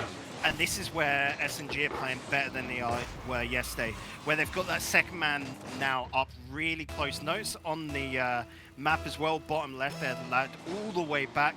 Scrub is all the way back at the midfield mark, so it was safe to send that second lad in so close. And this is just SNG feeling good. This is why I was confident they'll take this one in a, well, 3-1 manner is what I think it'll be, Jay. But SNG just head and shoulders above Barca right now. Though downfield, Devo's got to get back here. Ronicky barely takes that out of position. Scrub back on target, though, hitting the crossbar. Itachi finds his way out, though, here to get up and challenge, and he won't get it off the ceiling. Nolly beaten out by Ronicky. Scrub Killer still in midfield control. Awkward touch on that ball, but manages to take it far away enough from Ronicky to get it back over to the orange offensive line. He's reversing his way around the field as well. Missed touches from though. Nolly still sets up his man. Missed opportunity for a redirect. Could have put a lot of momentum behind that ball, but didn't do it. Scrub sets it up. Nolly comes in off the backboard. Waterfalls it right in front of the net, but unable to find a third player. Singularity continue their pressure though. In challenged again. Pushed out wide to the left-hand side, but all of these shots coming through will disallow chances for FC Barcelona to score, as that one goes right back onto the open net. That's game 2 secure for Team Singularity. Oh, this is the core of the problem for Barca right now. No restraint to stay back, or at least have one lad stay back. They're trying to run before they can walk, Jay, and you can understand the frustration. Throughout the entirety of Game 2, they've had many a time where they've built up some great attacks, but just not being able to finish it off. You're coming down to his final marks, and sure, you're just going to throw everything at them to see what sticks. But those simple up and overs, Singularity will get every single time, and they've shown that they've got better accuracy than Barca at this higher pace play style. Barcelona right here, again, outclassed. Like Singularity got outclassed by Vitality earlier. 3-0 in Game 2, match point for Singularity, and I have mentioned before how I'm scared of predicting FC Barcelona because they can have these days when they're not playing like a team at all, and those days are, well, one of those days is today, to be honest. FC Barcelona are just playing like a bunch of ones players, and you can sort of see where it's got them so far. The stats are okay, they've got decent position around the field, but just no major link-ups, all solo challenges, and a lot of the time Singularity, as you mentioned, able to outclass them as a result. They know exactly how to read, how to outplay them. And I'm kind of scared, I'm kind of worried for FCB right now. So, the straight up excuse, which anyone can make here, and I'm sure I'll see it in Twitch chat in a bit, is, well, Barcelona are trying out with their new third man, Itachi. Well, so is Singularity. Scrub's new to the team. So there is no excuse there. It just comes down to the mental of coming into this game, trying to build up a team together. Barcelona, I just look at them right now, and whilst they've got that personal talent, Jay, they're just not applying it on a team level. They're not looking to work with each other. It's more that case of what can I do, rather than what can we do to win this game. FC Barcelona did manage a 5-game series against Singularity, so there's no excuse for this for me in that respect. There is only 3 games, and seem to be played out for this one, unless FC Barcelona have 3 more in the tank. Gonna go full reverse sweep if they want to here for the orange side. Ball passed in, great cross from Devo, no one to receive it though, and that's my main issue. A lot of the setups are just taken away so efficiently by Team Singularity, just because there's no one there to challenge onto this ball's path. Look at the redirect being set up by Nolly, he couldn't quite get the ball in, couldn't quite get the touch out. And time is, well, plenty on the clock here, past this first minute. FC Barcelona are going to struggle to get themselves any sort of decent starts. True, they might struggle, but they got to do it nonetheless. No one's going to take mercy on this Spanish side. Good rise by Devo there. He's got to be able to get the ball back under his control by Itachi. Actually gets shot with accuracy. Once again, another core issue for the lads today. So just that final 5% which they're still missing. That was right there as well. That was right there for FCB to score. And they get returned immediately to the orange half with midfield control and everything. They're trying to get themselves back behind the Singularity line, but they're able to cut it off nice and efficiently. It's Ronicky there for a shot that is going to get missed out into the corner. They'll have to play from with a setup though. We'll take it up and over. As Devo puts it out to the midfield line. Nolly into Scrub Killer. Itachi backed up. Backboard players, Ronicky bumps his own teammate. That might force the defensive to come through from him. Itachi goes over, and Devo, I should say, moves forward. Trying to pass into the box, taken away. And Itachi beats out one, can't beat the second. The ball's way too far back from him. Those going to go for a double tap. And Ronicky is not going to allow it here. No goal scored again in the early interim. A Singularity, you just have to fend off the solo individualism from FCB, but nothing else going to come through for them either. And Ronicky could have put that on the right side of the goal and got it. Nolly keeping out that. Good job, Ronicky finally coming up through once again on the rotation to put that away. So, Barca, glimmer of hope. It's not pretty, I'm going to say. The goal's decent, but the Barca playstyle right now is full send into madness, and hopefully they'll be able to find some method to it, Jay. Well, scrappy as anything for my liking. I wasn't impressed with that goal at all. Let's see if they can find some more on the board, see if they can pick up the pace a little bit. They are on the front foot against Singularity. Nolly off the ceiling and the backboard. Devo comes up. Nolly going to try put it out to the right-hand side, though has control, 17 points of the boost. Flick up, challenge comes forward. Itachi back down into, not quite Ronicky's position, it's challenged again. Then we're into the back line, but Devo can't put that on target, way too far out of field. Itachi, sideboard, second touch, may set that up pretty confidently. Devo with a chance to redirect it, has to put it off the backboard instead. Now here comes Ronicky forward out of the defensive line. Beating out none, Nolly delays his challenge to put it right down the other end of the field. And while FCB can recover quick, it gives a bit of breathing room for Singularity. That 50-50 will go close, and again, they're able to adjust and defend and clear off the back of it. Yeah, but look at these adjustments coming through from Barcelona. Much more effective passing plays coming on out. Demos as well, we've seen a couple of them. How about that one from Devo? Okay. Barcelona, they're finally, you know, playing. I love it. And Singularity are now starting to overcommit as well. Not quite there from the defensive line, but 2-0 as you mentioned. Barcelona are starting to heat up. Now with a major lead. John? I was going to say Singularity got complacent. They were finding the game a bit too easy, so it just let off. They were doing bare minimum work, it feels like. Again, that's because they're playing quite passively, and they found a lot of strength in that. But here, Barcelona finally throwing everything into attack, and you can see the panic from Singularity. Another one comes through from Itachi, and it's looking good, but is it going to hold up? Well, that was like 3 or 4 shots coming in from each of the individual players of FC Barcelona. Devo's still there. What is he doing? It works for them. It works. So that much is fine enough for FCB. 3-0 on the board. The biggest lead they've scored against Singularity, going to turn it to 4 as that complacency completely dismantles that blue half. Well, looks like FC Barcelona not ready to go down to another sweep today, Bacon. We might have a series on our hands. Yeah, it seems like the lower bracket is showing up, the upper bracket on this one. At least game 4 is coming on out. it could turn around. Singularity could get 4 in the next minute, but is that going to happen? No. I mean, if they called Realize and subbed him in, then maybe they might be able to do it, but you know. That's a True. true reference. No one's going to get that. 48 seconds to the clock. Devo off the backboard in towards. It's actually not quite for the backboard shot, although that ball is returned to the orange half. And from the corner, Devo will just make control happen for him. Nolly back in once again. Itachi to boom it back onto the box. Scrub Killer there to defend, but for all FC Barcelona's efforts, this is just for the sake of time stalling. They've got this game on the wrap, they just have to run the time down to 0. And No will actually get himself an impressive goal, but it doesn't mean much in the grand scale of things.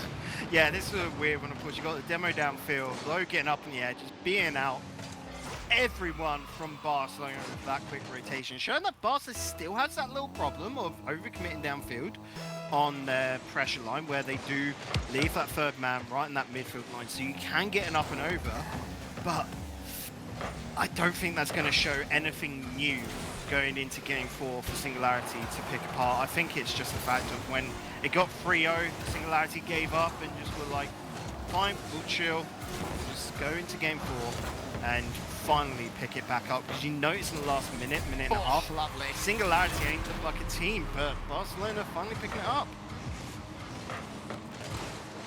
One final shot to seal the deal here. FCB now looking confident. All right, Bacon, we have a match on our hands. We have a potential for a reverse sweep, but in the next 60 seconds, Singularity will have some conversations on how they can get back into a confident stance and not get so complacent like they did. So, you know, if you're in that camp, what kind of conversations are going on? You know, what are they talking about in their own rights? And I think Gregan's coaching them at the moment. What's he going to be saying? What's going to happen at the moment between these guys? Leaks. Don't do Is it, that Jay. official yet? I can't remember. Whatever. Please, Rumors. Make your point. Make your point. No one said anything. But yeah, going into this one, Singularity is just sort of a case of they used it as a chill game. They weren't really too bothered. Once they got up to 3-0, they just turned off, which is worrying, which you can always turn it back around, especially when that 3-0 was like 2 minutes left. So well within the realm of possibilities there. It just comes down to Singularity not having an answer, not expecting that heavy pressure. Like when we saw it yesterday anyway in the finals, when Barcelona was pulling out that heavy pressure, it was just 2 lads going in, not all 3. So it was just sheer panic coming out from Singularity. Coming into this one, if Barca pull out that full pressure play once again, expect Singularity to have a lad who's willing to extend out a little bit, willing to receive those clearances or at least passes off to the sides, that they're ready to pull out those quick counters, because that is just going to be devastating still to Barca. Game 4 for Barcelona, still on match point for Singularity. It's all about survival for that orange half of the field. Look at Nolly. Oh, not quite. Almost got it on his own, but unable to style his way into the open goal. FCB will just defend against it. Scrub off the backboard, and Nolly will continue his pressure. Taken away, that's on target. That's on target, and it goes in. Wow, what a dramatic first 25 seconds in the game. FCB strike first. Yeah, and again, committed way too far downfield and quite wide as well. If put it this way, if that ball would have been saved over in the corner by Scrub and put out downfield, they'd been fine. Probably turn it into a goal themselves, but a little bit of oversight, another bit of oversight. Look, taking way too long to get back in net. Singularity trying to force a lot of attack when really getting that defense is going to be a massive blunder for them. Look at the control that FC Barcelona are handling as well. So much better compared to them. Though, look at his dribble play, it's continuing to try to find something stylistic against his opponents. Big misses from Scrub and Devo, but both players expecting each other to challenge it. Nolly has control past 1, almost past the second though with a redirect, and no one is in the net for FCB. Singularity will find their way in at 1-1. And odd play coming out from Nolly there. Like, it's that he knows he can't pinch it up against that wall, otherwise it's just going to go anywhere other than useful. So he gets himself in front of the ball. Like, when do you ever see that? So odd, so unique. with an equalizer. Let's just see what these two teams can pull out now. Scrub Killer from the corner, 100 boost picked up by Devo, trying to return back at the midfield line in towards Tachi. Good shot down though, denies all the same. Great save from him. Ronicky challenging Scrub Killer, tees this one up, tries to find his way in against them. A challenge from Itachi though, backed up, and Nolly has got to maintain control and presence. He's got so many players around him, they will get forced back to the retreat. Low comes in off the backboards. Ronicky easily boom that back down the other end of the field. So FC Barcelona will have their offensive opportunity. He's got a challenge against Nolly pretty successfully. Coming in for Devo for the strike down. It goes on target for Scrub Killer. Still in the defense, not getting any opportunities in for FCB. Singularity have bolstered the back line and not letting anything get through. Good response there from Itachi as well to be able... Oh, and Ronicky, good pass on out. Not expecting that. If he had been told the pass is going to come across board, he could have been able to be up for it, but you can see communication still not incredibly up there from Barcelona, not to the same level as someone like Vitality, sorry, but you can see they're getting there, and there is the potential with these three players to be top of the world. They just still got a little bit more time coming, but you can see the same coming up from Singularity when they're on form. Right now they're trying to push it and overextend way too much, and they've got to be careful. They need a bit of restraint, and that's just natural from these young players. Devo with no boost, challenging Ronicky. The sideboard now, lack of boost for him. He's only got 2 points. Will still use his flip to put it inside the box. Itachi will actually take advantage of that and slip behind the line, get 2 on the board for FC Barcelona. Yeah, and a great call coming on out there. Itachi lingering on deep. Again, you can see Barca really pushed up that mini-map down to the bottom left. Everyone at the 25% line. And so Barca, they're putting all risk in. They've seen a way to beat out Singularity, and it is just by brute force and getting in deep. It could really bite them in the butt if Singularity work out an answer to this, as there's so much ground to be found. Let's just hope it's not anytime soon, because we want that game 5.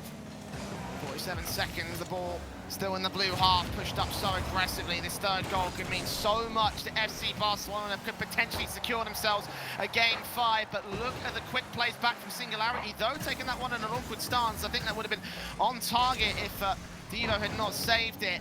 Though comes forward, continuing with no points of boost. He's going to get challenged and beaten eventually. Nolly will try find a way back in with a solo play. Those going to get the 100 out. Dribble in, challenged again. It's actually going to fall back. Scrub Killer's turn. Shot's going to go right onto Ronicky as he denies the brick wall in the back line. Coming forward, Nolly will put that one inside the box, and they wrap around to get the midfield boost. They're pretty starved on FC Barcelona. They can still return to that blue half. Not for long, though. The pressure ramping up to Singularity, much like it did in games 1 and 2. It's only a matter of time before they find these goals.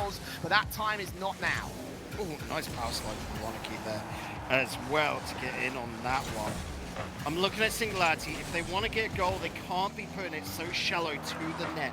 Their passes need a little bit more length to them. Oh, and the scrub. What?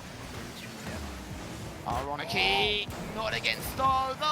Tachi can't find his way on. Still put it up high. Devo looking for his way in. He's just going to like that pass back towards Itachi. Challenged by Scrub. Nolly comes forward as well, but he's challenged the midfield line. Though against Devo, and Devo backs off, leaves it for Itachi instead. Though he's going to get beaten by Itachi, but Scrub Killer holds the defensive still. 20 seconds. Singularity barely hanging in there by a thread, but FC Barcelona are looking to cut the cord. Nolly now with a dribble play. Got a teammate to his left, and Itachi will intercept the pass. 10 seconds left as he continues to look for his shots, look for his dribble plays, though challenged by Devo, and that probably should be enough here. If FC Barcelona hold control, and indeed they will, we'll go to game 5 to close out today. Here for the lower bracket, FC Barcelona will not go down without a fight. And the way FC Barcelona are blocking out those exit routes is so impressive here, Jay. Look at that midfield line control. Every single way that Singularity are trying to take it downfield is just getting cut out, especially in the air. If I'm looking at Singularity right now, I think you've just got to keep it to the ground. You've just got to do those dribble plays downfield, go for those 50-50s, have a second lad ready to pick it up, and just basically try and force 50-50s. But again, so much easier said than done, because Singularity naturally have a lot of power from those aerial plays. Notice how they like passing with each other. Notice how they like pinging it off the backboard. So you're asking them to step into, you know, an uncomfortable position, to go out of their wheelhouse, and they've got to do it. You've got to think outside of the box if you want to get the win, because right now, whatever they're doing is not working. Barcelona have got the answer. What a contrast to games 1 and 2, where FC Barcelona looked so lost against Singularity. It's game 5 still for them to stay alive. By the end of the next 5 minutes, one of these two teams will be eliminated for the Summer Grand Prix.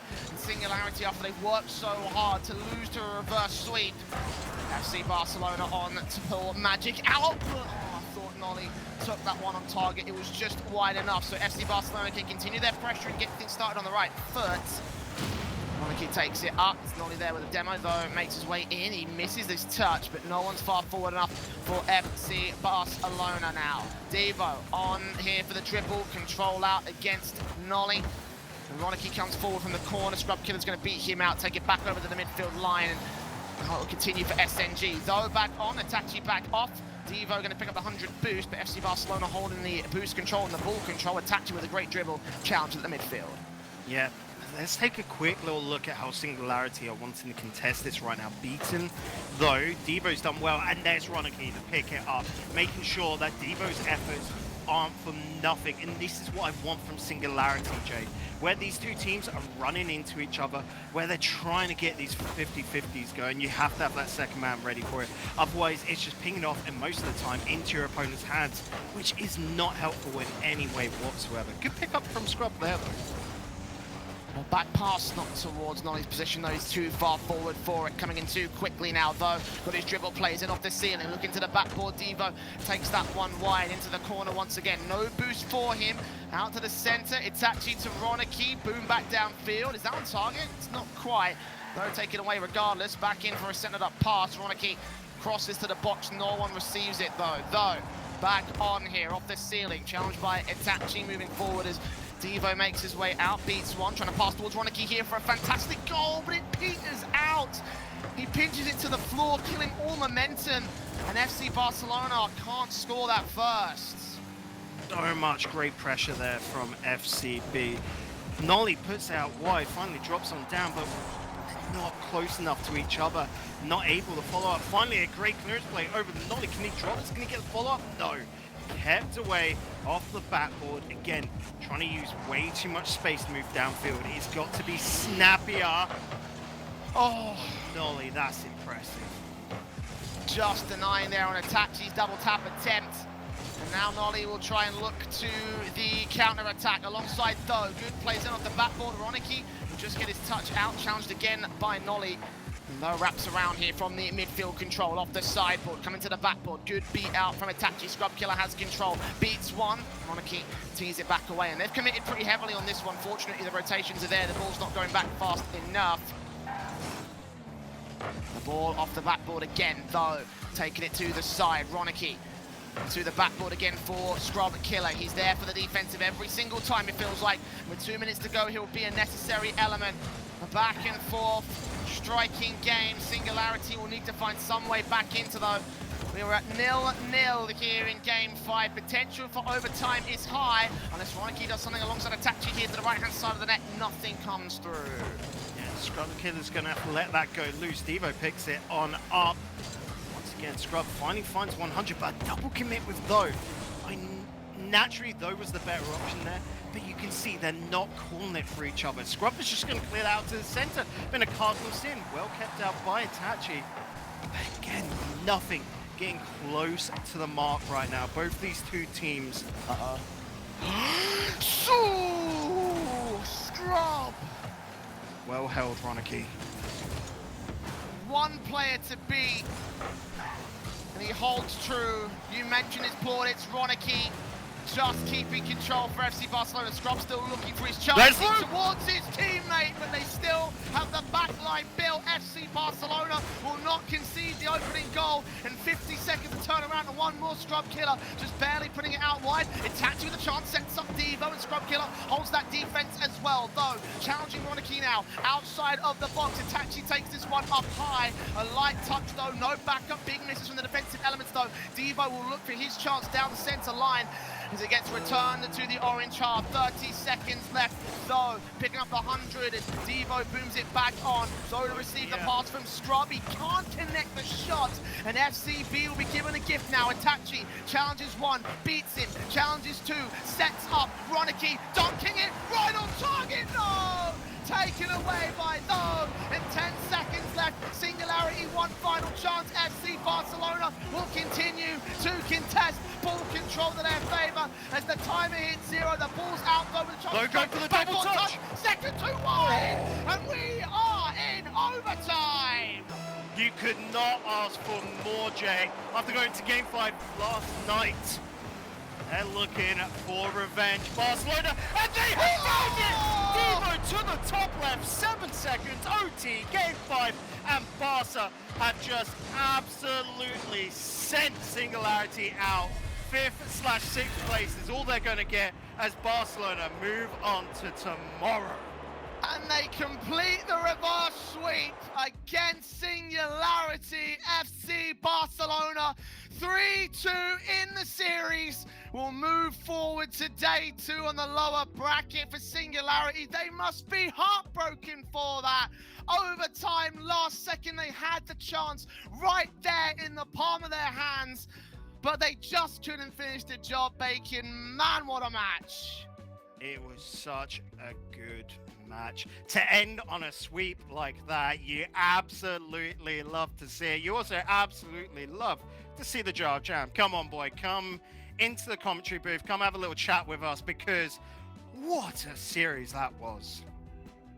I do concur. What on earth was that? Starting with Team Singularity, just straight 3 goals after Barcelona has started that game 1. I thought, oh, something is happening. Singularity in the second game was just collecting ball off Barcelona as if they were just collecting post packages. Oh, this is for me. Thanks. I'm going to take it, score a goal. Barcelona went about 10 minutes without scoring a goal between game number 1, game number 2, and then game number 3. And you know, then the wheel has started spinning in the other direction. Barcelona, a reverse sweep, our very first reverse sweep of this tournament. And I think it was only reasonable that's going to happen in the final game of the day, in a dramatic overtime, because all the stars have aligned for this to happen. And finally, I've actually guessed right on today's broadcast. I'm very happy for myself. Sorry for Team Singularity. I did abandon them with my predictions, but what a game indeed. What a game indeed. But what happened to Singularity? They didn't seem like they really properly perhaps adjusted for...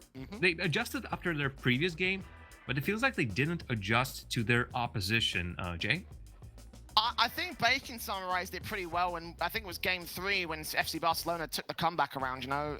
They got complacent. They got very, very complacent by a certain point, and FC Barcelona took the adjustments they needed to. There was no second adjustment back from the Singularity side, which is ultimately what cost them. And yeah, towards the end, it felt like things were heating up. It felt like they were holding a defense to keep FCB away from the lead. But at the end of the day, they couldn't generate an offensive of their own right, and they were scared of committing by the end of that one because they managed to go so far as in 5. Like, things really fell apart as the series went on for Singularity, and I think it's mostly down to complacency. Yeah, and Jay, if you look at that one, if this was a best of 7, I think Singularity have actually been able to swing it back in their favor, because this last game, how even it was after Barcelona just gave them a thrashing, you know? So it comes down to that. Singularity have got to adapt quicker. Whilst their base game is incredible right now, their advanced little tactics, the things that to really work to counter their opponents, still need to be picked up on. We saw that against Renault Vitality earlier, where they just could not get any adjustments in place whilst looking good still. And here, started off great, but once Barca hit back, they just didn't have the correct answer for them. And it seems like the Barcelona's run continues. Congratulations to them. Congratulations once again to Itachi for showing up his fantastic plays. And of course, FC Barcelona is joining Team BDS in the lower bracket on the semifinals, while Oxygen Esports and Renault Vitality are waiting at the very top. Both of them just one step away from grand finals. All of that will be happening tomorrow right here on the Rocket RB. And of course, you can catch all the action on the French stream, as well as in German, Spanish, and Dutch. If you tune in to the Rocket Baguette, to Team Firewall, to the Golden Dust Cup, and of course the Rocket Benelux. But we love to have you here on the English stream as well. Thanks so much for sticking here with us. Thanks very much for all these copy pastas in the chat as always. You are, well, you're just being Twitch chat, and we love that. But that basically keeps us to the end of the day. This was a different affair. We seem to have readjusted after yesterday. After all the game 5s, we decided to balance it out just a little bit. Team Singularity of FC Barcelona still reminded us that the game 5s are some of the most exciting action in Rocket League that had happened, and definitely delivered on that front. There's still more to play, but first, let's take a quick look back at the day as it has perspired.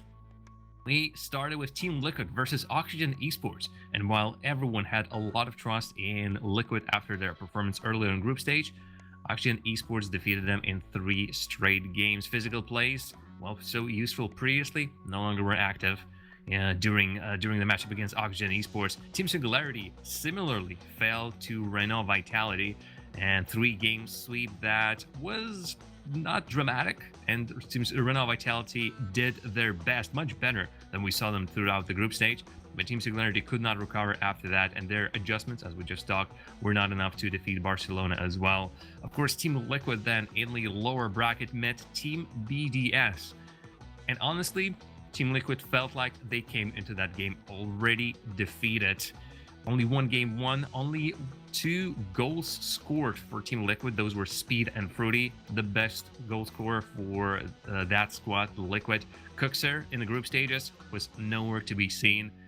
That meant that Team Liquid went home, just like Team Singularity was just sent home as well. And of course, the match that we saw just now, capping up the day, I think that is a nice bookend to end our very first day of the playoffs. But Bacon, Jay, any last thoughts as we wrap this broadcast up? I mean, I think we've kind of seen, I think the best and worst from a lot of these teams at the moment here. We certainly have seen some very differing sort of scenarios. So I think right now the main takeaway from this playoff is the fact that on the day, like, anything can happen. And that now is more true than it ever has been for Rocket League. Yeah, and to follow that up, it just shows that EU, the level, as well as what I've seen from NA, it is so close across the board, which is really awesome to see. Instead of no longer do we just have like, oh, the top 2 teams, we've got now the top 6, and even to some degree after what we saw happen over, you know, the group stages with both Top Blokes and Dignitas dropping, you could even argue there's a top 8 sort of scenario there where, depending on day, anyone can take it. And tomorrow, I'm really curious about who's going to take it. I think it's going to be Vitality, but when you got Oxygen, who really turned up today, alongside, you know, Barcelona, who's evolving, BDS being able to turn it up as well when they didn't have such a great group stage themselves, I'm just impressed to see which of the top 4 are going to become the top 1. Well, it's definitely a good reason to tune in tomorrow, get everything ready, and just see what happens. The rosters have been shuffled. The top 8 in Europe has been shuffled. We still need to figure out which one of the 4 teams is going to take the title of the Rocket Baguette Summer Grand Prix champion. And for that exciting conclusion, do tune in tomorrow. For now, big thanks to everyone who has been on the broadcast today. Thanks to our casters, our wonderful producer Ben Sao in the background, admin Spleen and John, as well as the Twitter magician Lukash and our asset operator Sparta. Graphics, everything that's made around here is all thanks to the fantastic trio of Eskimon, Palacium, and Rurik. And of course, Psyonix, what would we do without him? Definitely not being here, casting these games, and hosting this wonderful tournament. Rocket Baguette Summer Grand Prix will indeed return tomorrow, 6 p.m. Central European, for an exciting conclusion of this week-long journey. Set up your reminders, get your snacks and drinks ready, and we'll see you there.